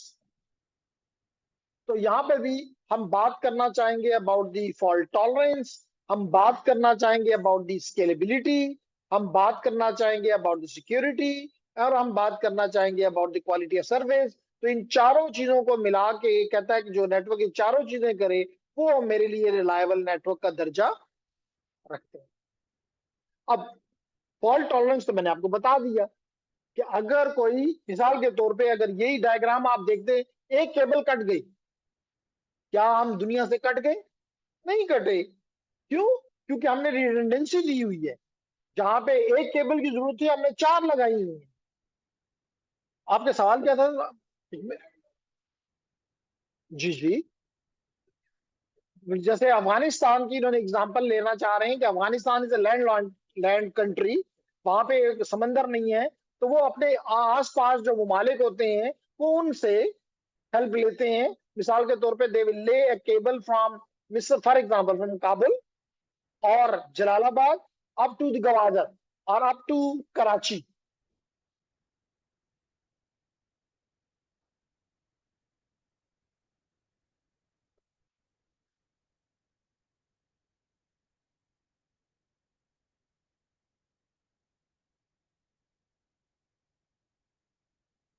नहीं, मैंने आपसे ये नहीं कहा, मैंने कहा कि हमें इतनी ज्यादा बैंडविड्थ दी हुई है, और रेट करेंगे हम। अच्छा नहीं, इसका एक तरीका ये है कि अफगानिस्तान को कहेंगे अपनी, दूसरा मतलब पाकिस्तान को कहेंगे कि आपको केबल की क्या जरूरत है, पाकि पिशावर से तुम एक केबल लो और इस्तेमाल करो उससे। लेकिन याद रखें कि जहां पे 1 रुपए का वहां पे वो होगा खर्चा, हम उनसे 10 रुपए लेंगे, तो शायद उससे हमारी अपनी जो होगा उसका शायद 10-20% का खर्चा ही निकल जाएगा जो कि हम दुनिया को देते हैं, क्योंकि हम इन केबल्स में कईयों में हम मालिक हैं। तो हम अपनी उस मलकियत का फायदा, पीटीसीएल ने जब तक पीटीसीएल था, जब तक पीटीसी था, उन्होंने बेहतरीन काम किए। यानी कि किसी भी मैं खुले तरीके से कह सकता हूं कि कोई भी दूसरा एरिया आपका वो इतना एडवांस नहीं है, वो इतना रिलायबल नहीं था या है, आप कहूंगा, जितना कि बीटीसीएल। क्योंकि जो टेक्नोलॉजी पाकिस्तान में इस्तेमाल हो रही थी वही इंडिया में भी थी, वही ऑस्ट्रेलिया में भी थी, वही यूएई में भी थी। क्योंकि हमारे यहाँ से लोग नौकरियां यहाँ पे छोड़ के यूएई चले जाते थे और जॉब करते थे, और एग्जैक्टली उसी तरह की टेक्नोलॉजी पे काम कर रहे होते। क्योंकि यहाँ भी टेक्नोलॉजी सीमेंस की थी, यहाँ भी टेक्नोलॉजी एनईसी की थी, यहाँ भी टेक्नीशियन जो टेक्नोलॉजी एरिक्सन की थी। तो वही टेक्नोलॉजीज के साथ वहां भी होती थी। लेकिन बाकी तो आप कहीं भी, कहीं वापडा आपका उस तरह है जो कि अमेरिका में वापडा है, नहीं है। आपका पीआईए वो है जो कि पाकिस्तान वहां पे है, नहीं है। बाकियों का मैं नाम नहीं लेता। तो कहने का मकसद ये है कि इसीलिए हम कई सबमरीन केबल्स के ओनरशिप में हैं। इनकी मेंटेनेंस भी हमारे जिम्मा है और हम इस पे लेते भी हैं और औरों को दे भी सकते हैं, तो इससे हमें फर्क नहीं पड़ता। तो फॉल्ट टॉलरेंस तो आपने समझ लिया कि मैं क्या फॉल्ट टॉलरेंस में कहना चाहता हूं कि मिसाल के तौर पे आप ये देख रहे हैं कि ये दो नेटवर्क्स हैं और ये मुख्तलिफ राउटर्स के जरिए इंटरनेट के साथ कनेक्टेड है, ठीक है। अब हम इज्यूम करते हैं कि फॉर एनी रीजन ये राउटर जिसके ऊपर एक क्रॉस लगा हुआ है ये डाउन हो गया है, तो बाय ऑर्डर तो क्या होगा कि जितने भी ये यूजर्स हैं they be connected to the this router and going to the internet, and internet का मतलब है कि दुनिया। इस तरह इस नेटवर्क का भी यही हिस्सा है। लेकिन हमने दो काम किए कि हमने इसको इसके साथ भी कनेक्ट कर दिया और इधर भी कनेक्ट कर दिया। अब अगर मिसाल तो ये राउटर डाउन भी हो जाता है तो through this path we will be going to the world through this. ये नेटवर्क अब डाउन नहीं हुआ बल्कि इस रास्ते से पहुंच गया। इसी तरह मिसाल के तौर पे अगर ये लिंक बैठ जाता फिर भी कोई मसला नहीं है, यहां से हम जा रहे हैं। ये राउटर बैठ जाता तो इस रास्ते से हम जा रहे हैं। यानी कि हमारे पास हमने रिडंडेंट हार्डवेयर लगा के, रिडंडेंट कैपेसिटीज लगा के अपने नेटवर्क को फॉल्ट टॉलरेंट बना दिया। यानी जो इम्पैक्ट ऑफ फेलियर है हमने उसको रिस्ट्रिक्ट कर दिया, कम कर दिया। इम्पैक्ट ऑफ फेलियर को हमने लिमिट कर दिया। बात समझ आ रही? That phenomenon is called fault tolerance. Clear? Daniel? Okay. Then is the next one is the scalability. Scalability का ये मतलब होता है कि if you increase the number, what will be the impact? If you increase the number, what will be the impact? This is called scalability. मिसाल के तौर पे आपके पास एक क्लास है, लेट करें 40 स्टूडेंट्स हैं, ठीक है। अगर हम ये 150 कर दें क्लास पे इफेक्ट आएगा? अगर आ रहा है तो इसका मतलब ये स्केलेबल सिनेरियो नहीं है। लेकिन अगर नंबर इंक्रीज करने से यूजर पे कोई फर्क ना पड़े, नेटवर्क उसी तरह फैसिलिटीज कायम रही। मिसाल के तौर पे अगर आप इज्यूम कर लें हमारी लैब 1 थोड़ी बड़ी है तो, लेकिन वहां पे क्या किया गया, दो काम अगर कर दिए जाए। मिसाल के तौर पे नंबर 1 वहां पे माइक का वो है कि इंस्ट्रक्टर जो है कॉलर पे अपना माइक लगाए और बोले। मतलब आपने कहा कि अगर 150 कर दिए जाए तो एजुकेशन का जो सिलसिला है वो खराब हो जाएगा, यही कहा आपने। क्यों भाई? जवाब भी ये था कि भाई इंस्ट्रक्टर बोल रहा होगा तो पीछे वालों को तो आवाज ही नहीं आएगी। बिल्कुल आपकी बात से हमने एग्री कर लिया। लेकिन अगर माइक लग गया तो फिर तो उसको आवाज आएगी। फिर आपने कहा कि मे बी कि जनाब बोर्ड नहीं नजर आएगा, लाजिम तो बहुत पीछे चला गया है। बल्कि हमारी लैब 1 को भी आप डबल कर लें, इतनी उसकी दूर तक है, उनको नहीं जा रहा। तो अगर आप वहां पे कुछ स्क्रीन लगा दें कि वो इस स्क्रीन की जो एक्सटेंडेड वर्जन है वो उन पे दिखाई दे, तो स्टूडेंट तो आराम से यहाँ से देख रहा होगा कि हाँ मेरा टीचर चाहे वहां वो कुछ भी कर रहा है और इसके पास भी माइक हो, क्योंकि लाइव टेलीविजन से क्वेश्चन करना है ना। तो अगर इसके पास भी इस तरह का हो कि भाई इनकी टेबल्स के ऊपर माइक लगे हुए हैं तो जी ये कह सके, इंटरप्ट कर सके टीचर को कि सर, तो ये ना हो कि सर कहे कि अच्छा मैं तुम्हारे पास आता हूँ। या अगर वो आ भी जाए तो कम से कम बाकी जो आगे बैठे हुए हैं उनको तो उसकी आवाज नहीं, क्वेश्चन नहीं पहुंच रहा। लेकिन अगर माइक लगा हुआ है हर एक टेबल के ऊपर या तो क्या होगा ये बोलेगा तो सब तक आवाज चली जाएगी कि जी ये क्वेश्चन है, तो जवाब मिल जाएगा। अब अगर आप 140 की बजाय 150 कर दें, कोई फर्क पड़ेगा? नहीं पड़ेगा, नहीं पड़ेगा। इस अमल को कहते हैं स्केलेबिलिटी। इसी तरह आप कहेंगे कि जी इंस्ट्रक्टर जो चेकिंग करेगा वो नहीं कर सकेगा, दो दो तीन टीए लगा दो साथ, वो चेक कर देंगे, यानी कोई फर्क ही नहीं पड़ेगा। तो इस अमल को कहते हैं स्केलेबिलिटी, कि क्या when you increase the number, whether the network suffers or the free facilities of the network remain the same। इस अमल को कहते हैं स्केलेबिलिटी। जैसे यहाँ पे आपको डायग्राम में ये दिखाने की कोशिश की गई कि पहले ये दो नेटवर्क्स थे, पहले ये दो नेटवर्क्स थे 1 और 2। आपको कहा गया कि जी तीसरा नेटवर्क भी ऐड करो। मैं कहता हूं उसके बाद चौथा भी कहते हैं कि ऐड करो, उसके बाद कहते हैं पांचवा भी ऐड करो। Whether these all the networks will work? If yes, your network is scalable. If no, there is a scalability issue. तो इसलिए वो कहते हैं कि scalable network can expand quickly and easily to support new users and new applications।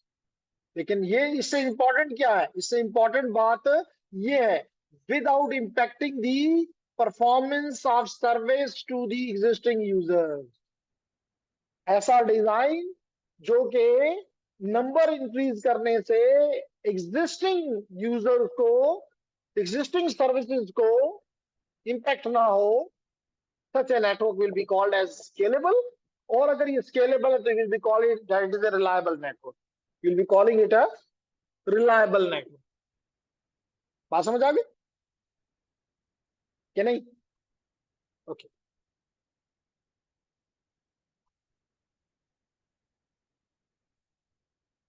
और ये भी बताता चलूं कि आईपी नेटवर्क जो कि आप पढ़ रहे हो, this is scalable.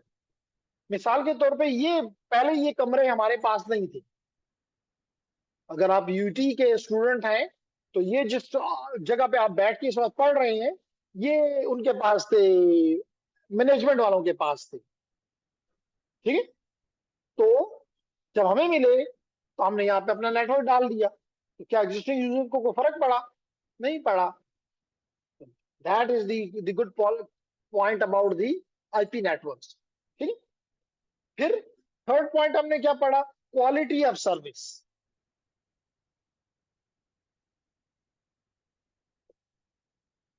Quality of service, quality of service से ये मुराद है लेडीज एंड जेंटलमैन,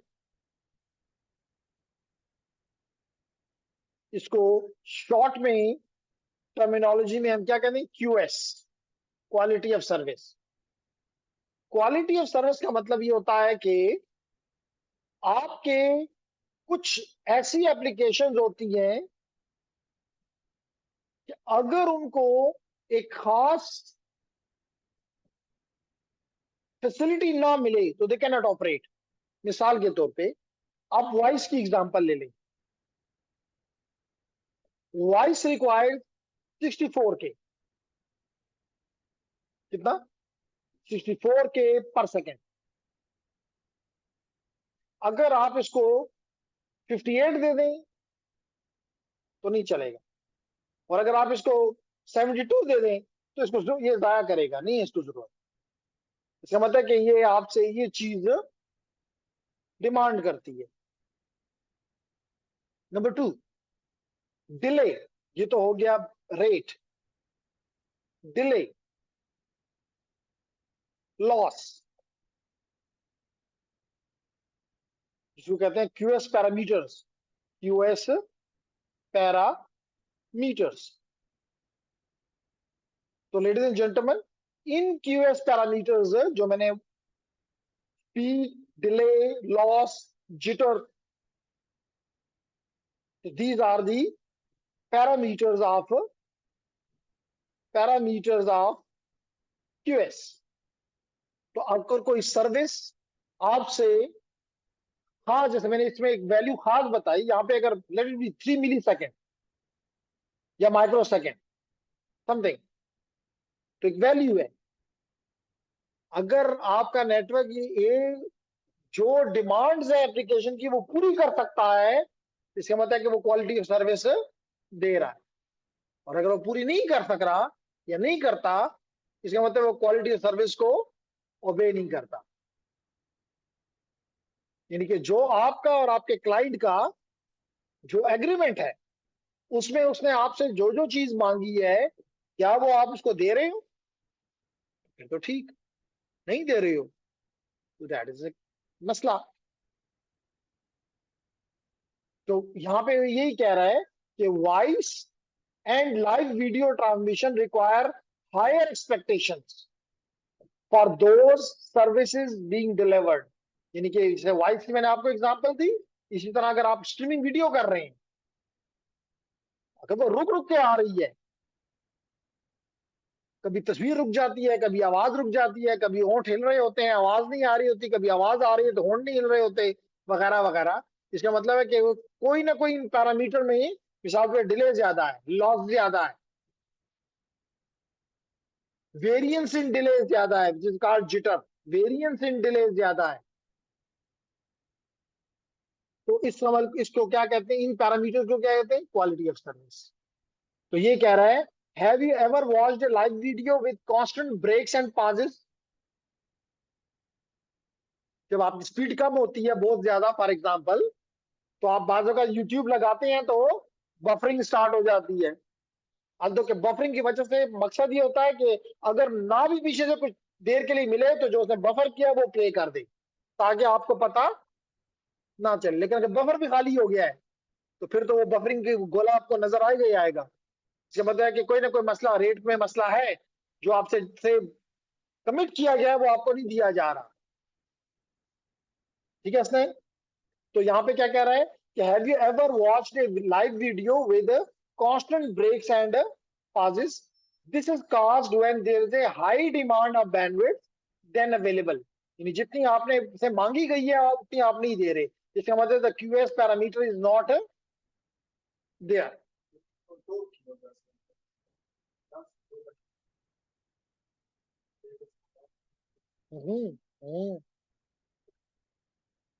क्यों नहीं होते? किसने कहा है कि नहीं होते? जब लॉट ज्यादा होता है या जो भी होता है, पैकेट लॉस होने का पॉसिबिलिटी है, कंजेशन नेटवर्क में हो सकती है। अब आपने कहा कि चलें लोड ज्यादा हो गया, तो लोड ज्यादा क्यों हुआ? इसका मतलब है कि आपको अपने अपने आपने जो एग्रीमेंट किया हुआ है आप उसको पूरा नहीं कर रहे। मिसाल के तौर पे देखिए ना, यही बात होती है कि यहाँ पे मुझे कोई कहे कि जी आप घर से यहाँ कितनी देर में पहुंचते हो, तो मैं कहूंगा अल्लाह को पता है, मतलब मैं रोजाना आता हूँ, लेकिन मैं फिर भी नहीं कह सकता कि इट विल टेक 30 मिनट्स, क्योंकि रास्ते पे मुझे क्वालिटी ऑफ सर्विस नहीं मिलती।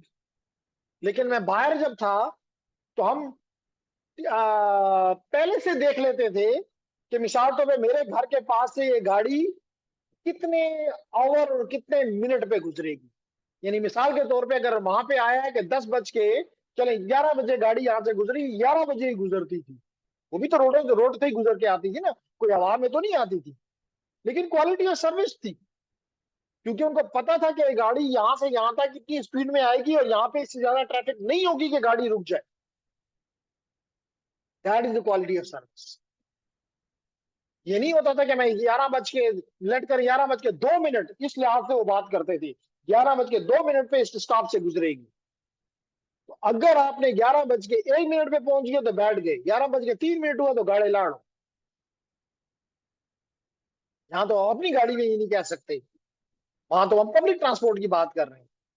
इसी तरह जब हम ट्रेन के लिए वेट करते थे तो वहां पे हमें नजर आ रहा होता था, पता नहीं ट्रेन कहाँ है, यहाँ नजर आ रहा था कि 2 मिनट में आ रही है, और टका टका 2 मिनट से एक एक सेकंड कम होता था, और जू ही जीरो होता था तो गाड़ी आपके सामने आके प्लेटफॉर्म पे आ जाती, बैठो। That is the quality of service. Not not understandable. तो आप लोड उस लोड तो उनको भी पता है, लेकिन they have calculated the load and accordingly design the the roads, accordingly design the vehicles. अगर आपके ये डिजाइन, आपकी ये प्लानिंग प्रॉपर नहीं है, तो फिर तो क्वालिटी ऑफ सर्विस नहीं मेंटेन हो सकती। फिर तो गाड़ी कहेगी 11 बज के 2 मिनट पे आएगी, तो साथ आपसे पूछेंगे कि सुबह की कि शाम की।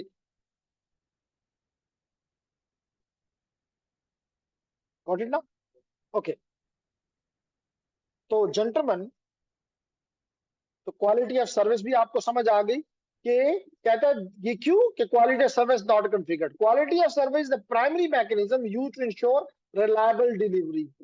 जब आपके रोड्स वो इस तरह होंगे तो फिर आपके पैकेट ड्रॉप होने का रेशो, क्योंकि जब लोड बढ़ता है तो कंजेशन बढ़ती है, कंजेशन बढ़ती है तो पैकेट का ड्रॉपेज बढ़ता है, पैकेट का ड्रॉपेज बढ़ता है तो क्वालिटी में फिर ना मसले, क्योंकि रीट्रांसमिशन होती है। तो वो कहता है कि अगर ये होगा तो फिर रिलायबल डिलीवरी नहीं होगी। फिर क्या कहता है, with QS policy in place, देखो ना, क्यूएस पॉलिसी है, planning design, the router can more easily manage the flow of data and voice and video.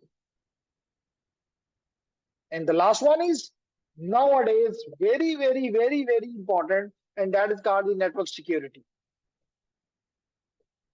इसलिए मैंने आपको कहा था कि आपने मेरे लेक्चर्स के दौरान इंट्यूटिव होना है, और अपने लिए होना तो ये चाहिए था कि जो 4 ईयर इंजीनियरिंग डिग्री आपने या 4 ईयर कोई भी डिग्री ली, उसके दौरान आपकी ऐसी ट्रेनिंग की जाती कि आप 3rd ईयर में वेरी क्लियर होते कि जी ये मेरा रास्ता है, और पहले से पता होता कि ये ऑर्गेनाइजेशन मेरे लिए मौजू है, मैं इनमें जाना है, मुझे सीमेंस में पहुंचना है, मुझे सिस्को में पहुंचना है, मुझे हवावे में पहुंचना है, मुझे स्लम्बर्जर में पहुंचना है, ये मेरे टारगेट्स।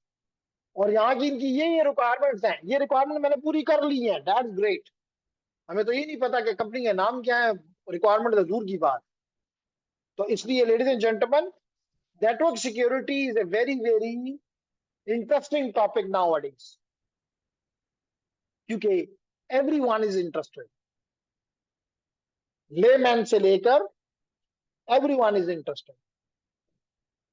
और इसमें सबसे इंपॉर्टेंट चीजें क्या है, CIA, confidentiality, integrity and availability.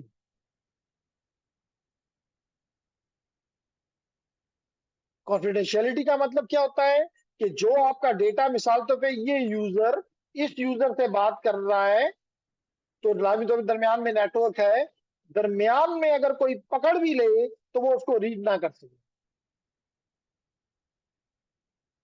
मिसाल के तौर पे somebody here, उसको स्निफ कर लेता है, पकड़ लेता है आपके यूजर नेम को, आपके पासवर्ड को। अगर उसने पकड़ लिया तो फिर तो बड़ा मसला है, confidentiality is gone.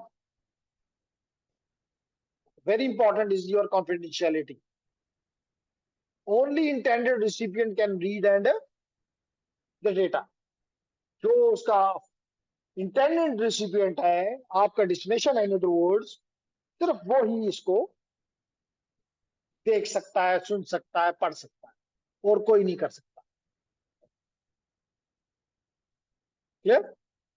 Then is the number 2 is the integrity.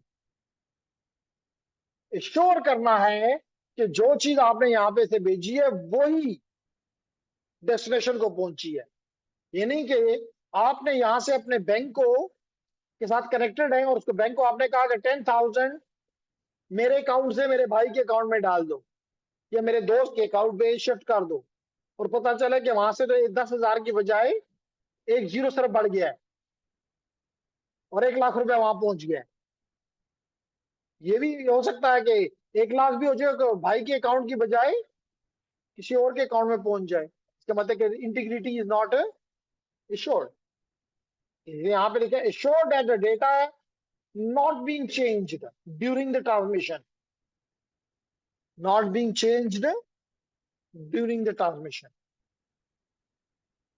Very important concept in security. ठीक है स्नेह, कि जिसमें आपको कहा कि that will be a big blow, कि आप किसी को 10,000 भेजें और आपके अकाउंट से 1 लाख निकल जाए। आप भेज रहे हो अपने किसी जानने वाले को, पता चले उसके अकाउंट में तो नहीं गए, किसी और के अकाउंट में पहुंच गए हैं, और वो बंदा भी जो है वो यूरोप में कहीं है, जिसको आप जाके उससे वापस भी नहीं ले सकते। That is the loss of integrity, which shouldn't be the case. ठीक है। Third, availability. अवेलेबिलिटी का ये मतलब होता है लेडीज एंड जेंटलमैन कि अवेलेबिलिटी का ये मतलब होता है कि आपका जो डिवाइस है, इंफॉर्मेशन सिस्टम है, जिस पर्पस के लिए है, वो अगर वो करने से पीछे चला जाए, जिसको हम बाज़ का डिनाइल ऑफ सर्विस कहते हैं, डिनाइल ऑफ सर्विस कहते हैं, अगर उसमें चला जाता है तो दिस इज नॉन अवेलेबिलिटी हो गई है। मिसाल के तौर पे आज सैटरडे की क्लास है, सुबह 9 बजे से 11:30 तक आपके साथ कमिटमेंट। आप यहाँ पे आते हैं, लॉक लगा हुआ है, या आप यहाँ पे आके बैठ जाते हैं और आपको यहाँ पे आके एक शख्स कह देता है सर खुनिश्ता। इसका मतलब कि मैं अपने काम, जो मैं जिस सर्विस के लिए मैं हूं, मैं वो नहीं कर रहा, मैं वो नहीं कर रहा। ऐसा ही है ना। इसको क्या कहते हैं? Non availability. जैसे इसकी एग्जांपल क्या? इसकी एग्जांपल ये है कि for example board of intermediate and secondary education है, तो क्या काम है? मेरा ख्याल से एक काम है उसका कि पूरे साल में किसी 8, 9, 10 का या फर्स्ट ईयर सेकेंड ईयर का रिजल्ट डिस्प्ले करें। पहले हमारे वक्तों में पेपर पे होता था और अब ऑनलाइन होता है। अगर आप जैसा कोई जवान उस दिन, क्योंकि वो तो सबको पता होता है कि किस दिन उन्होंने रिजल्ट देना है, चंद घंटे के लिए उनके सर्वर को बिठा दें, ऐसा बिठाएंगे कि उसकी लाइटें जल रही होगी, स्क्रीन चल रही होगी, कोई पता नहीं होगा कि क्या हुआ है, लेकिन जो शख्स भी उस पर अपनी रिक्वेस्ट भेजेगा उसको मिलेगा 404 या 504 एरर, 504, 503, 502, समथिंग लाइक दिस। क्या मतलब है कि सर्विस अवेलेबल नहीं है। ये 5 का मतलब ये होता है कि सर्विस उधर से वो इतना बिजी है कि आपको सर्विस नहीं दे सक रहा। जैसे मिसाल के तौर पे यहाँ पे आप आए और कहेंगे जी क्लास है आज, किधर है सर? तो कहें जी वो ट्रांसपोर्ट वालों के साथ मीटिंग में। तो ट्रांसपोर्ट वाला मेरा काम है? नहीं, मैं किसी और काम में लग गया हूँ, अपने असल काम से हट गया हूँ। इसको कहते हैं denial of service, loss of availability.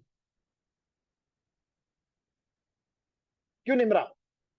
तो these are the highly important concept in cyber insecurity, network security, information security। ठीक है। तो उम्मीद करता हूं कि आप इन चीजों को देखेंगे। तो कहता है there are 2 main type of network security that must be address. क्या? नंबर 1, नेटवर्क इंफ्रास्ट्रक्चर की सिक्योरिटी। आपके राउटर्स हैं, आपके फायरवॉल्स हैं, इनकी सिक्योरिटी, आपके सर्वर्स हैं। Physical security of network devices. ये ना हो कि आपने सिक्योर जगह पे